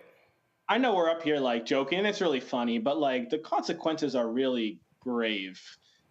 A large portion of the American people have completely lost faith in their government, especially the United States Congress. The last Congress was the least productive Congress in a very long time. No, fact check. The last Republican-led Congress. Of course, the last Republican-led Congress was the least productive in a very long time. People see that, people see this clip, and they're like, what the hell is my government doing for me? They check completely out of the government process. These lies that, Marjorie Taylor Green and others are spewing, Donald Trump. In fact, 34%, I believe, of Republicans believe that the FBI orchestrated January 6th. Just let that sit in. 34% of Republicans believe that the FBI, the Federal Bureau of Investigation, the United States government, orchestrated January 6th. That is sad and detrimental to the state of our democracy. So again, I know it's, we make fun of Ted Cruz and all of that because they're totally unserious, but I couldn't help but it really is really, the consequences are grave because children are watching their leaders, if you can call James Comer, Marjorie Taylor Green, and Ted Cruz leaders, but they're watching what's playing out, and there will be lasting consequences in terms of the trust and the faith that these people have in their government and whether or not they will engage in any sort of election ever. Well, they are who they are. All right, y'all, got to go to break. When we come back, Tech Talk, we're going to chat with Isaac Hayes III, the founder of Fanbase. He had a great conversation with Jermaine Dupri. And the issue of equity came up, and is one that I want to talk about, equity in the tech space. That is next, right here on Roland Martin Unfiltered on the Black Star Network. And I'm trying to decide, should I keep the hat on in the next segment? We'll see. YouTube folks, why y'all so slow hitting the like button? We should easily get 1,000 likes every single day. Hit the button, y'all. It ain't that hard. We had 725. When we come back from the commercial break in 2 minutes, we should be at 1,000. So y'all, come on. Stop playing around. Hit the dadgum like button. All right. Also support us in what we do. Join the Bring the Funk fan club. Your check and your donations matter. You can send a check and money order, P.O. Box 57196, Washington, D.C. 20037-0196. Cash App, $RM Unfiltered, PayPal, R Martin Unfiltered. Venmo's RM Unfiltered, Zelle, Roland at RolandSMartin.com, Roland at RolandMartinUnfiltered.com. Back in a moment. I was just in my backyard. I was manifesting about life. I said, I would love to come back because it was a great time, and these kids need that right now. They need that male role model in the schools, I think. Even on TV. Because people are scared to go into the high schools. You know, the high school, you know what I mean? I would love to bring it back, and I think we could bring it back. You know, what do you think? I think we'll ask the people. We'll ask your people. We'll do a poll. Y'all want to hang a Mr. Cooper? Yeah, I say, let's go. We all look good. You know, Ollie looked good. You know, Raven looked the same. Marquise, Don Lewis. It'd be funny to have the bullshit you see out there on TV now. God damn. What the fuck? What happened to TV? Damn. It's some... I'm like, oh my God.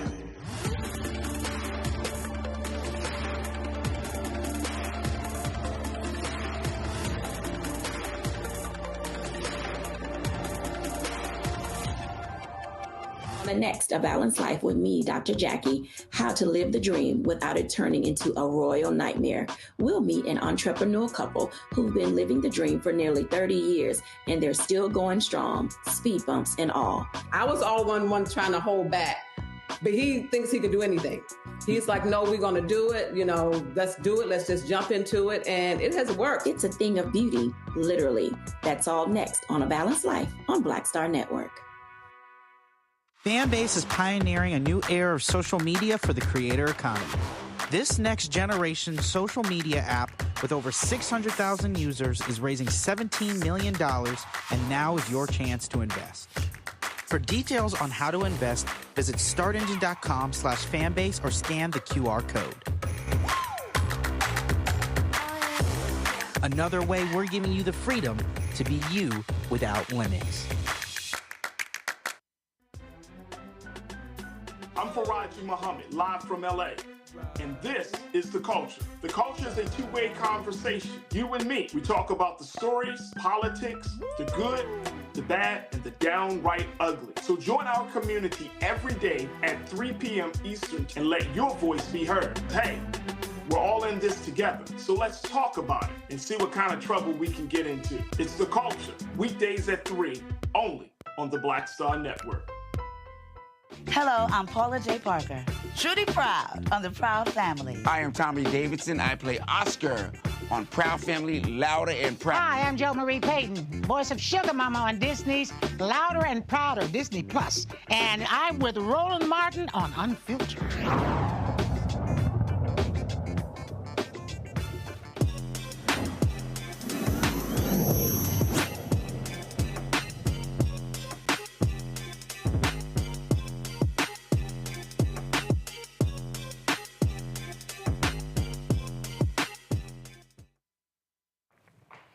All right, folks, welcome back to Roland Martin Unfiltered. So, you know, one of the things that we try to talk about on this show is for us to have a better understanding of business and decisions that we actually make. And what we often talk about is that what's happening now in this social media space, Black people, we literally are making a lot of non-Black people rich. I mean, we over-index on all of the apps. When YouTube dropped, Twitter dropped, Facebook dropped, Clubhouse dropped, Vine dropped, Instagram dropped, go on and on and on. And we make these apps sexy. We make them rich. Just like it's a lot of companies, y'all. It's a lot of companies we've made highly successful because we buy their products. You know that? But then what happens is folk then turn around and then get mad when we don't get paid. How many times have y'all heard me say, it's enough with us being the show in the business and not the business in the business? Happens all the time. We all remember when Prince stood up at the Soul Train Awards and told everybody to keep standing, trying to explain to them about masters. Guess what? Sam Cooke understood that. James Brown understood that. We could go on and on and on. Some artists did that. But see, a lot of us, we want that instant gratification. It's a lot of music artists sign awful ass deals, because they want to do that. If you read Luther Campbell's book, he talks about in his book how after he would do shows, he would be back there in the show counting out $20,000, $30,000, $40,000. And the other artists would come up to him and they say, Luke, what you doing? He said, man, that's called back of the room sales. See, a bunch of artists signed licensing deals where they handed them $2,500, $5,000, and this other company owned their merchandising rights. They took the $5,000, where Luke was in the back room selling his own shirts, his own hats, his own merchandise, and he was making that money every single time. But see, we fall for that. If you read Jack Neufeld's book on Don King, he tells an interesting story. And y'all know I don't use the N word, so I'm only going to use this word within the context of this story. So Jack Neufeld talked about how Don King was cheating a whole bunch of boxers out of their money. And Don King realized he owed boxers $100,000, $200,000, $300,000. But see, Don King said, oh, this ain't no problem. All I gotta do is give them a roll of money with a rubber band on it. He said, they gonna put that in their pocket, and they gonna get in their car, and they gonna drive to the neighborhood, and they gonna go to the restaurant and go to the bar, and they gonna sit here and pull that wide out. And everybody's gonna be like, oh man, you the man, you getting paid. Don King called that nigga rich. That was the phrase Neufeld used in his book. In fact, Muhammad Ali was in a lawsuit with Don King. Don King owed Muhammad Ali about $1 million some odd dollars. So Don King knew, I ain't trying to pay Muhammad that money. So this was what he did. He went to a Muslim friend of Muhammad Ali's, gave him a briefcase, and the briefcase was filled with $50,000. He goes to the hospital. While Muhammad is in the hospital, the Muslim friend says, say, brother, this is not good, two brothers fighting each other. And so Don wants to give this to you. And he opens the briefcase up, and he sees $50,000. Muhammad Ali goes ahead and accepts $50,000. Now, mind you, he was owed $1 million from Don King, but he flashed him the money. That's what they do to black folks in every single area when we talk about sports and entertainment. They flash us the money as opposed to the equity. And so, Isaac Hayes III, founder of Fanbase, was in a conversation with Jermaine Dupri. They posted on social media, and I saw that. We were going to discuss something else today. We were going to talk about AI. But I saw this, and I said, I think this is a much better conversation than that for today. And so, roll it. So if Castanet came to Fanbase and he got off Twitch, he can make more money than he making at Twitch than he make with you. He can make more money with you than he making at Twitch. I tell you how he could. I give him equity in the company. I give him equity in it. But that's a gamble. No, it's that's not like. Want to know why it's not? Does Castanet have the ability to move people where he wants them to move? I don't know if he knows. You get see down they went to New York City, tried to get with some PlayStation, and the motherfuckers mobbed the whole shit. Okay, you're right. That's So, right. okay, so Kosnat said, I'm over at Fanbase. I'm going to Fanbase, but he owns part of the company. Fanbase goes from 600,000 plus users to 1 million users in like 24 hours. That means then Fanbase becomes $1 billion company. Now, the same people that invested in all them companies, ripping all of that failed, look at me like, oh shit, we got to go get $100 million because he's about to blow up. It's like I always but that's you. But I'm saying yes, you. So how do we get Kosnat that money though? That's what I'm saying. How do we get because they'll have equity. Yeah, because they'll have equity in the company. But equity. You know, equity. Wait. Hold on. I'm just trying to tell you, equity to don't sound like money in the hand, right? Know, just like Magic Johnson. They offered Magic Johnson equity in Nike, and he signed to Converse. But he's a guy from Detroit that didn't understand the word equity. So that's all I'm saying. My phone going crazy. We're going to have to do this later on. All right. But I'm just saying. All right, so this is the conversation Jermaine Dupri was referencing about Magic Johnson. Watch this. Winning the national championship, and 3 companies came in: Converse, Adidas, and Nike. Nike was just a year or 2 old. Converse offered me the most money. So, you know, when you grow up broke, you take the money. Phil Knight came in and said, hey, I can't offer you the same type of money, but I can offer you stock. Wasn't trying to hear that then. I wasn't trying to hear that then. And I didn't know nothing about it. And my family didn't come from money. Yeah. See, that's one thing that hurt us sometimes. When you don't come from money, you don't know. I didn't even know what stocks was at that time. So I passed on the stocks. Can you imagine? 45 years, $5 billion that stock would have been worth today. But let me say this. When you don't know something, that's okay. It's when you know and then you make mistakes. I'm a person who live in the moment, and if something happened to me that wasn't good, I leave it in the past and I keep moving forward. That's who I am. No, doggone well. Magic still like, damn, I wish I had that $5.2 billion. Isaac Hayes III joins us right now. He's the founder of Fanbase. And Isaac, Magic just sat there and said, when you don't know, that's what makes it worse. The reality is, the brother who you were talking about and Cass today, they know. It's all around. Everybody is talking about it, but the reality is a lot of us want to go for that quick money in our hand, not realizing that if they are paying you X, they making 4, 5, 6, 10, 20 times more money, you making them rich. So the young brother you're talking about, he's huge on Twitch. How much is Twitch valued at? Twitch is valued at $45 billion. Whoa, hold up.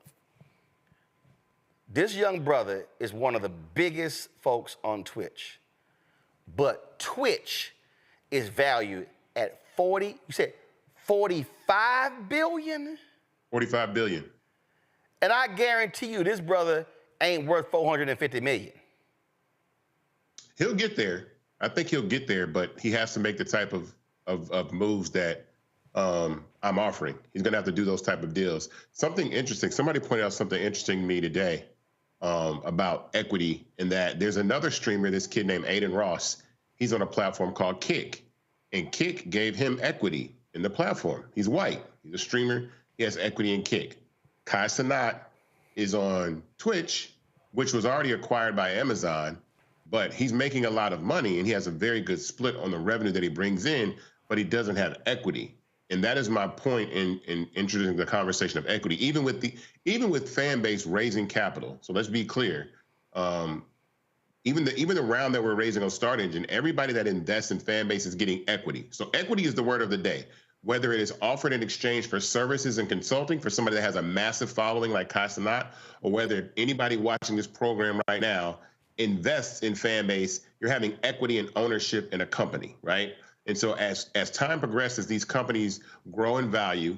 They reach enormous amounts of billion-dollar valuations in social media. Facebook is worth $2.2 trillion with a T, right? And so imagine, like I said, someone like Magic having that experience with 45 years of Nike stock going from 17 cents a share to about $100 a share and being worth $5 billion. Right now with Fanbase, equity is, right now, our shares are $665 a share, and we are valued at $160 million. But let's hypothesize, again, that Fanbase becomes worth $160 billion, which is half the value of Instagram, half the value of TikTok, and not even a tenth of the value of Facebook. That's still 1,000x return on your investment. So if you put in 100,000, you get $1 million. You put in 50, you get 500K. You know what I'm saying? That's what would happen at an exit. So either we sell the company or whatever. So the importance of me bringing up the word equity for someone like Kai Cenat, he has an enormous amount of value that he can bring to any social media platform just by simply using the platform, right? And so him having equity will increase the value of the company that he's already a part of, and then he can still make money in other ways on Fanbase because the app is monetized. And so that conversation that Jermaine and I had, Jermaine is correct. And that a lot of people, and a lot of rappers, young people, they don't understand. They're so cash heavy that they don't understand that, you know, your money in music can run out. You can fall on hard times or whatever, but your portfolio of what you invest in, people like 50 Cent that made wise investments with Smartwater, right? Or someone like Nas that invested in Ring when it sold for like 1.2 billion to Amazon. He exited out of that company. Jay-Z has had exits from these companies. Snoop You've had, that was I forgot the company. Kobe Bryant did the exact same thing. When I think McDonald's and others were trying to sign LeBron James to a marketing deal, they said, wait a minute, hold up. So then he invested, I think it was a pizza chain, and again, equity stake in that. You talk about Diddy. Diddy had a marketing deal with Ciroc, not an equity deal. And so he had a marketing deal. And so Diddy took this brand, with Ciroc, and blew it up. And, he got paid well, but they got paid a hell of a lot more money. And what ended up happening? He sues them. They end the deal. Well, if he had an equity deal, they would have had to give him a much bigger payout. And this is why the ownership thing is so big. George Clooney, Ryan Reynolds, they had equity deals in tequila companies sold for a crazy amount of money. Reese Witherspoon owned her own production company, sold that production company for almost $1 billion. And again, a lot of us, we are getting excited about, I got a first look deal. I got a production deal. When no, it's about owning the content, owning it, having the equity stake, and hell, that thing is making money without you. Michael Jordan was able to buy the Charlotte Hornets because of and here's what's crazy. His mama is the reason he got that 5%. That 5%, Michael Jordan don't have 51%. And see, this is the other part of equity I think that's important.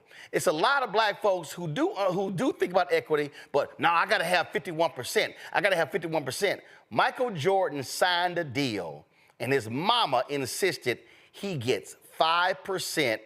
He took that 5% deal, and that's why he's now worth $2 to $3 billion as a result of his mama saying, no, we don't want just a check. We want 5% of everything sold with Jordan's name on it. Right. And cashed out immensely. And again, you named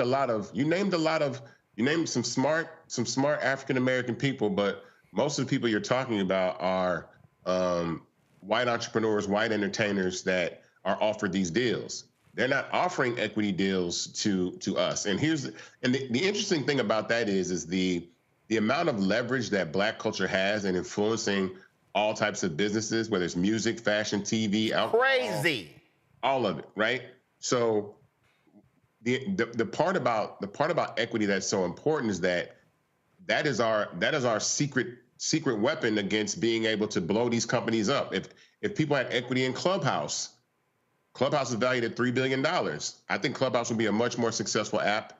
if they would have allowed people to actually have equity in the company rather than just, go and raise $100 million and $1 billion valuation and not even care about the users. And in social media, equity in social media is extremely important because it's really a cheat code, because it's the only business I know that you can actually increase the value by using it because you own it. So if you own shares in Fanbase, by telling people about it or using it, then you actually have, you're actually increasing the value of the company. So the more users we have, because again, social media apps are primarily based on the number of users you have and the number of monthly active users you have. So if you have large amounts of users, they can say, oh, you can make this amount of money running ads. So we already have a valuation of what the company could be and scale that. So with offering equity deals to people like Kai Cenat or allowing people to invest in Fanbase on Start Engine, it just changes the game. And I think that's this whole purpose and mission for me is like, I want to change the narrative that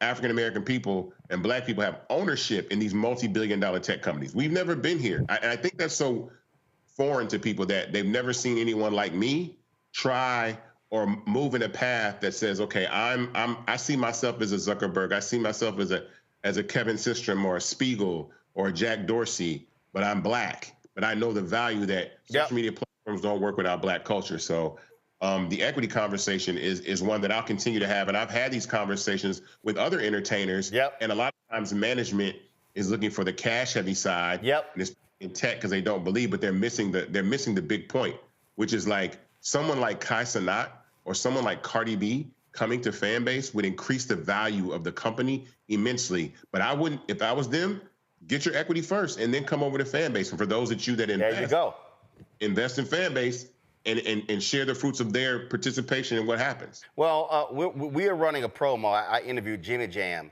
And in the interview, he talked about how clubs in Minneapolis would not let them perform. And then they went ahead and booked their own venue, had 1,500 folks there, and the clubs were empty. And they were like, yo, where in the hell are people at? They said, oh, they at that party for the band y'all wouldn't book. And then the band started calling. They were like, yeah, nah, we're good. And see, and that's what it is. At the end of the day, this is no different than the hottest party, the hottest concert. Wherever the people at, yo, that's where the money at. And too often what's happening is we are devaluing ourselves by taking the short money, which requires us to keep doing all the work. Meaning we got to keep, listen, why do you have so many of these Black entertainers who are 70, 75, and 80, and 85 because they still on stage? They still performing because they don't own publishing. They don't own anything else. And the only way they make any money and still keep eating, they got to keep performing. That's the case. I remember when Cicely Tyson, somebody talked about, oh, Cicely, you still acting. And she was like, hell, I don't want to keep acting. But Cicely wasn't getting paid all those years. It wasn't until Tyler Perry came along that she got paid $1 million for one day's worth of work. And he did that after she told him, I think she said she got $8,000 or $10,000 for Sounder. And he was stunned. He paid her $1 million for a day of work. It was the most money she ever gotten paid. And so that's what people are realizing. So when we talk about equity, this allows for you where you don't have to work because the value of that company is going up. And then how the tax code works, when you start talking about capital gains, stuff along those lines, okay, Elon Musk, the richest man in the world, he ain't got $44 billion in the bank, or whatever his number is. The reality is he is able to go to a bank, leverage his stock, and go buy whatever he wants to, and then his tax liability is low because you don't actually have to pay on that until you actually pull it out. That's why the rich folks want to keep the capital gains tax rate exactly where it is, and they actually want to be lower as well. And so this is a conversation that we as Black folks have got to have because we want to understand building wealth. Equity is the way folk build wealth. Just like we talk about home equity. It's the same thing. What's the equity that you have in something that you own? Right.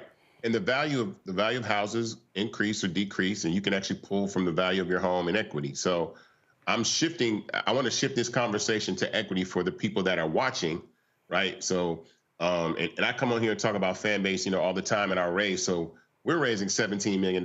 Anybody that wants to invest and have equity, I'm gonna keep using that word. If you want equity in a social media platform that is on the rise, then go to startengine.com/fanbase and invest. The minimum to invest in Fanbase is $399, and that buys you shares of the company. So you are actually an owner in the company and actually have equity. We're almost at $800,000 raised right now. You can go to startengine.com to invest. And that's important because these companies, again, reach $100 billion valuations. I'm not in this to try to flip Fanbase and be a tech founder that says, oh, I was in tech and made a bunch of money. I see the enormous amount of value that the Black community brings to platforms like Twitter, when they were on there with Black Twitter, Clubhouse, Instagram, TikTok with the dances, all this. So I said, if we don't own infrastructure, and what I was telling Jermaine Dupri is like, if we don't own the infrastructure, we're always customers to things we make popular. We are customers. Everybody on TikTok is a customer to TikTok. They're a customer to Instagram. They're a customer to Clubhouse and Facebook and all these platforms. They don't have any ownership in them. And what typically what these platforms do is they find one or two people to pay and make wealthy and say, okay, see, look, we made them rich. But really, the goal is not to make one person rich to say you've done your job. My goal is to allow everybody a shot at the American dream, a piece of the pie to actually hone equity in a tech startup. And again, I'll repeat this, the fastest way to build wealth in the United States of America right now is technology, is tech companies. It's not real estate, it's tech. So you see how much NVIDIA is worth. You see these tech companies with AI and all these other platforms like this. So I'm doing a tech infrastructure play that's social media and technology and culture. So that's why I tell people to go to startengine.com/fanbase to invest and own part of the company. It's extremely important. And this is and one of the things I say is Fanbase, you know, I believe in the company. I believe in how successful we're going to be and how we've grown. And so I want people to take this ride with us because we're only going to keep getting bigger and better. That's what we're raising the $17 million for. And we want people to be a part of that. And so that's extremely important. Equity is the word of the day. If you don't, like, listen, I don't want to hear, like, 5 years from now, you'll be like, man, he was on Roland talking about equity and the word. I should have just did it. I should have put my money in. I should have went and invested. But, you know, this is your opportunity to do so. Because people like Kai Cenat are making a lot of money, but he doesn't have equity in a lot of these platforms, these companies that he works with. Absolutely. Equity questions. Robert, you first. So with the equity, can you kind of describe kind of a ratio when people are investing, you know, compared to other companies? You know, let's say you had at this same point in time were investing in Facebook when they were at this same level of development. What kind of returns will people see? Because I think sometimes when you can put it in more concrete terms, it helps people understand exactly what the equity stake can turn into. Well, I mean, I have to speak hypothetically just because I can't make any guarantees. Oh, no. Let's do new hypotheticals with Fanbase. Let's use real life examples. Facebook, okay. Apple. I mean, you already use it. Say it again, Nike. What was Nike's stock when it was offered to Magic Johnson? It was 17 cents. Okay, Nike, hold up. Nike's stock was 17 cents. When it was offered to Magic Johnson. If you, right now, let me just pull it up. Give me 1 second. I'm gonna pull it up. I think it's about $100. No, it's actually a little underneath that, but you pull it up right now. So Nike's stock right now is at, go ahead and put $94 a share. You see how it's going up and down, but the bottom line is 17 cents to $94 a share is huge. Yes, it's enormous. I think I want to say it's a 285x return. So I'll do this. I'll say this. When I first founded Fanbase, the company was founded at a $20 million valuation. We've gone from $20 million valuation to a $50 million valuation to an $85 million valuation to a $160 million valuation. So now Fanbase is worth 8 times what it was when people first invested now. Now, $160 million is a large number, but in the scheme of what tech companies is, when you think about Twitch is worth $46 billion, when you think about TikTok or ByteDance being worth about $350 billion, Facebook being worth $2.2 trillion, Instagram outside of Facebook is probably a $300 billion company. So the ability for Fanbase to go from 160 million to 160 billion, it's there. It absolutely is there. It's based on users, revenue growth. And someone that actually invested in the company can actually increase the value in that. So that would be Fanbase going from a $160 million company to a $160 billion company would be 1,000x return. So for every dollar you put in, you would get $1,000, right? At an exit, a liquidity event is what we call them.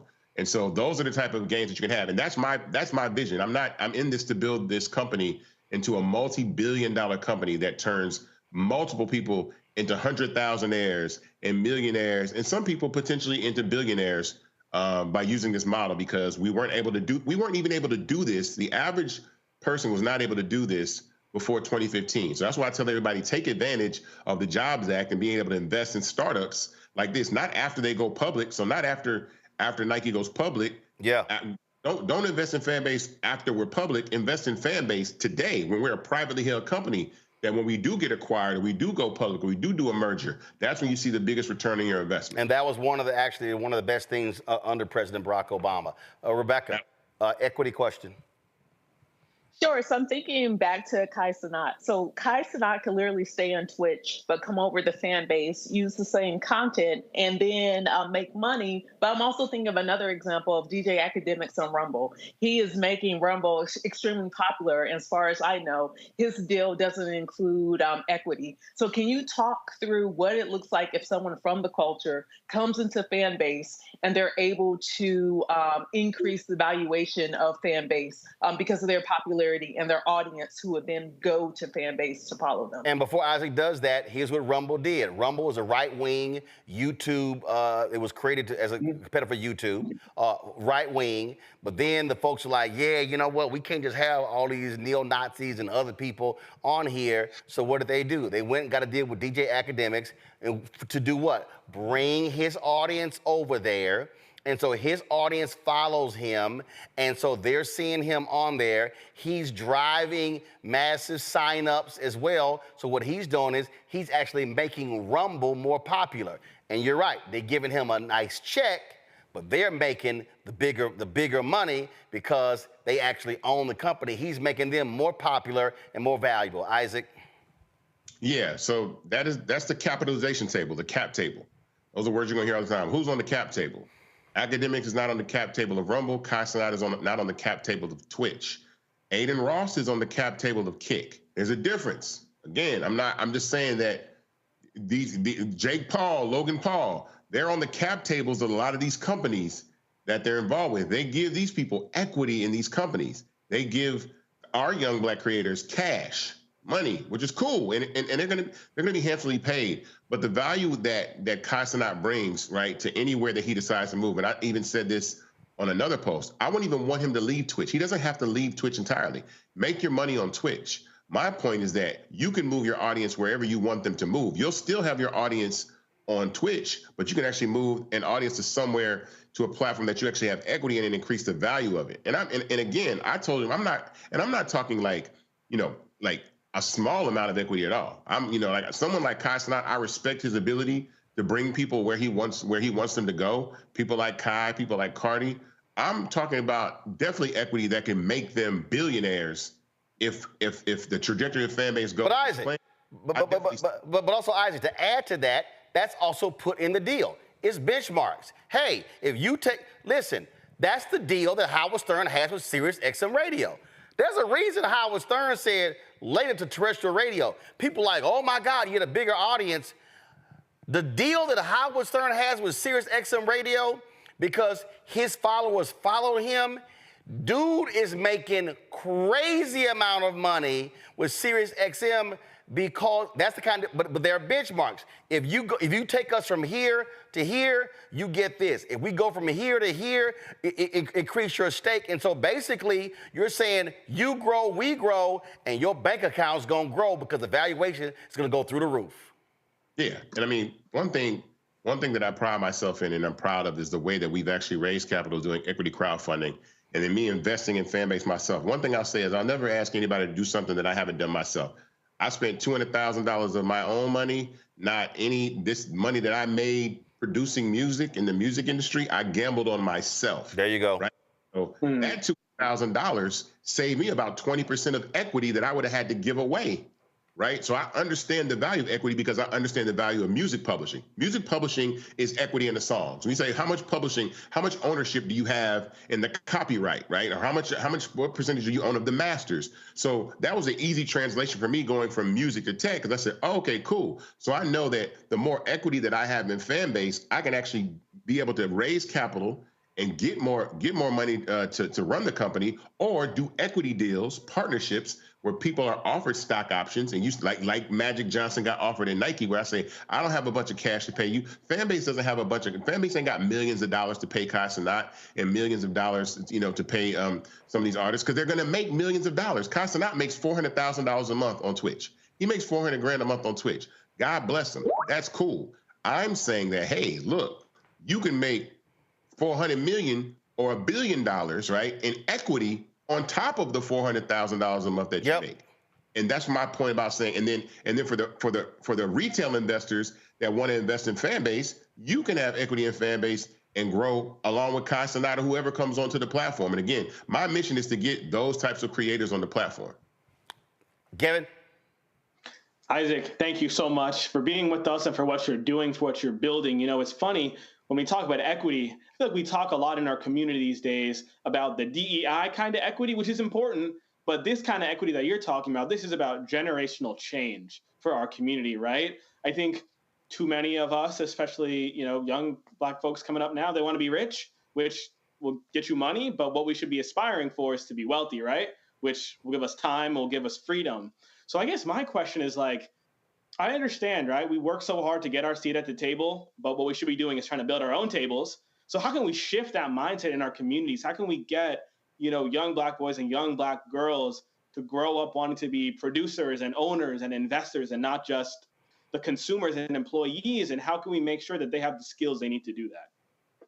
Well, I mean, one of the things I think is look at the examples that you have of people that have done it that way. People like Tyler Perry, right? People that have built companies from the ground up and see the value of the wealth they've created, these producers and songwriters and artists, right? And Pinky Cole was Slutty Vegan and all these, these businesses that are built. A lot of places in America, we never see people that look like us in those positions of power and don't think that those things are achievable. We look at, Oprah and Tyler Perry as unicorns and mystic, beings that could rarely exist and ever. And really, if we focus the power of our community inward, right, we have $2.2 trillion worth of spending, or $1.8 trillion of annual spending in the Black community, and directed that back into investing in ourselves, investing in our own businesses, then we would create generational wealth. And I'm saying with social media, it's literally like, I posted this tweet the other day.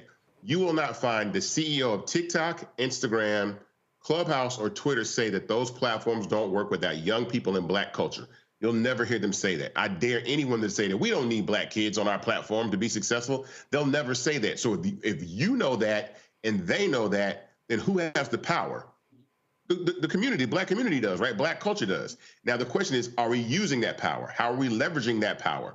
And I'm saying with Fanbase, by investing in the company and then coming over to the platform and using it, and that's not for Kai Cenat. This is for every single rapper, every single athlete, every single actor, actress, businessman, content creator. If all of you all went and invested in Fanbase and then came over there, now you own and you're able to monetize. The platform was built to monetize through subscription, which no other platform did the way that we do it before Fanbase. So now you can make money on the front end and then have equity on the back end. So this isn't a call just for Kai Cenat. This is a call for every single Black person that is watching this broadcast or will see this broadcast or see this video. Get your piece of a company that you can actually speak proud of, be a part of, use, help bring value to. That's what we have to do. We have to create examples. Fanbase has to be the example. Like Bob Johnson made the most amount of Black millionaires ever when he sold BET. I keep saying I want to obliterate that record. I want to make so many millionaires. Fanbase has over 14,000 investors now, about 15,000 investors now. My dream, my legacy, I want to be standing in a room with 15, 20,000 people one day, and Fanbase is acquired or Fanbase goes public, and everybody behind me is a millionaire, multimillionaire, billionaire. That is my vision. That is my goal for Fanbase. That's why I'm doing this. I'm doing this to create generational. It'll be the largest distribution of wealth in the Black community in the history of the country.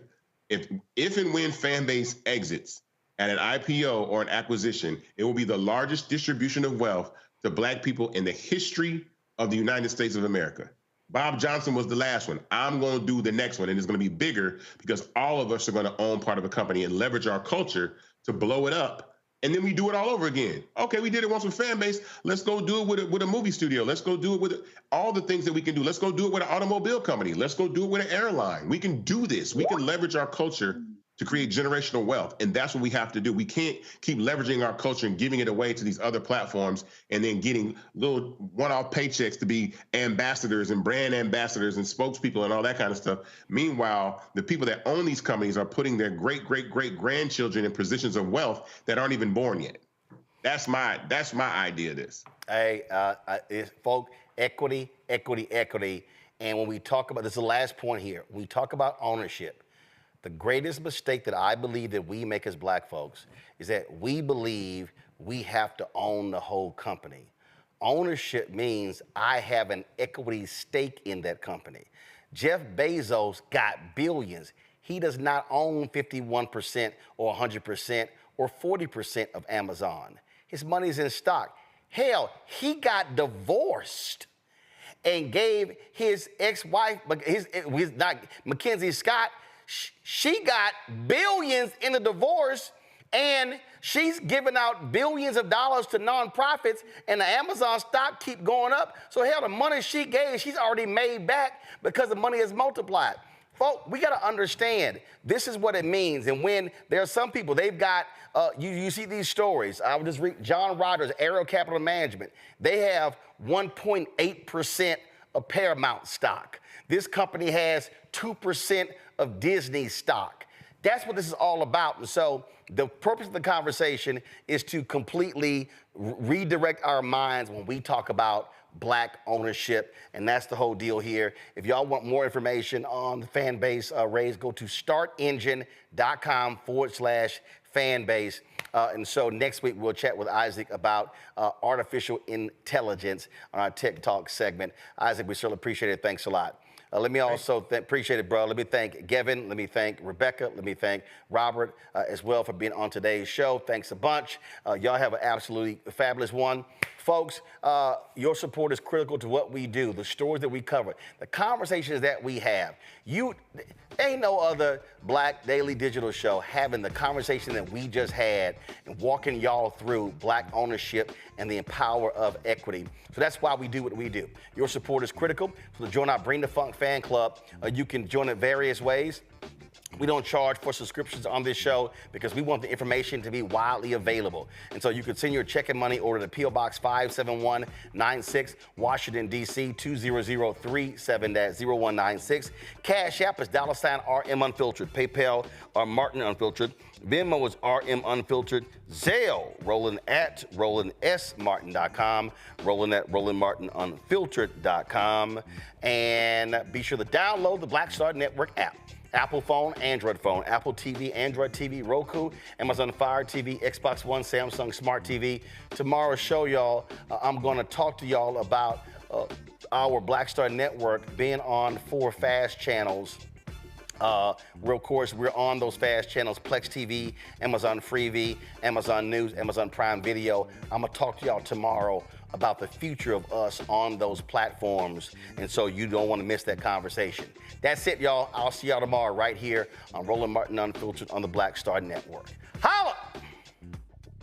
Black Star Network is here. Oh, no punch! I'm real revolutionary right now. Thank you for being the voice of Black America. All momentum we have now, we have to keep this going. The video looks phenomenal. See, this difference between Black Star Network and Black-owned media and something like CNN. You can't be Black-owned media and be scared. It's time to be smart. Bring your eyeballs home. You dig?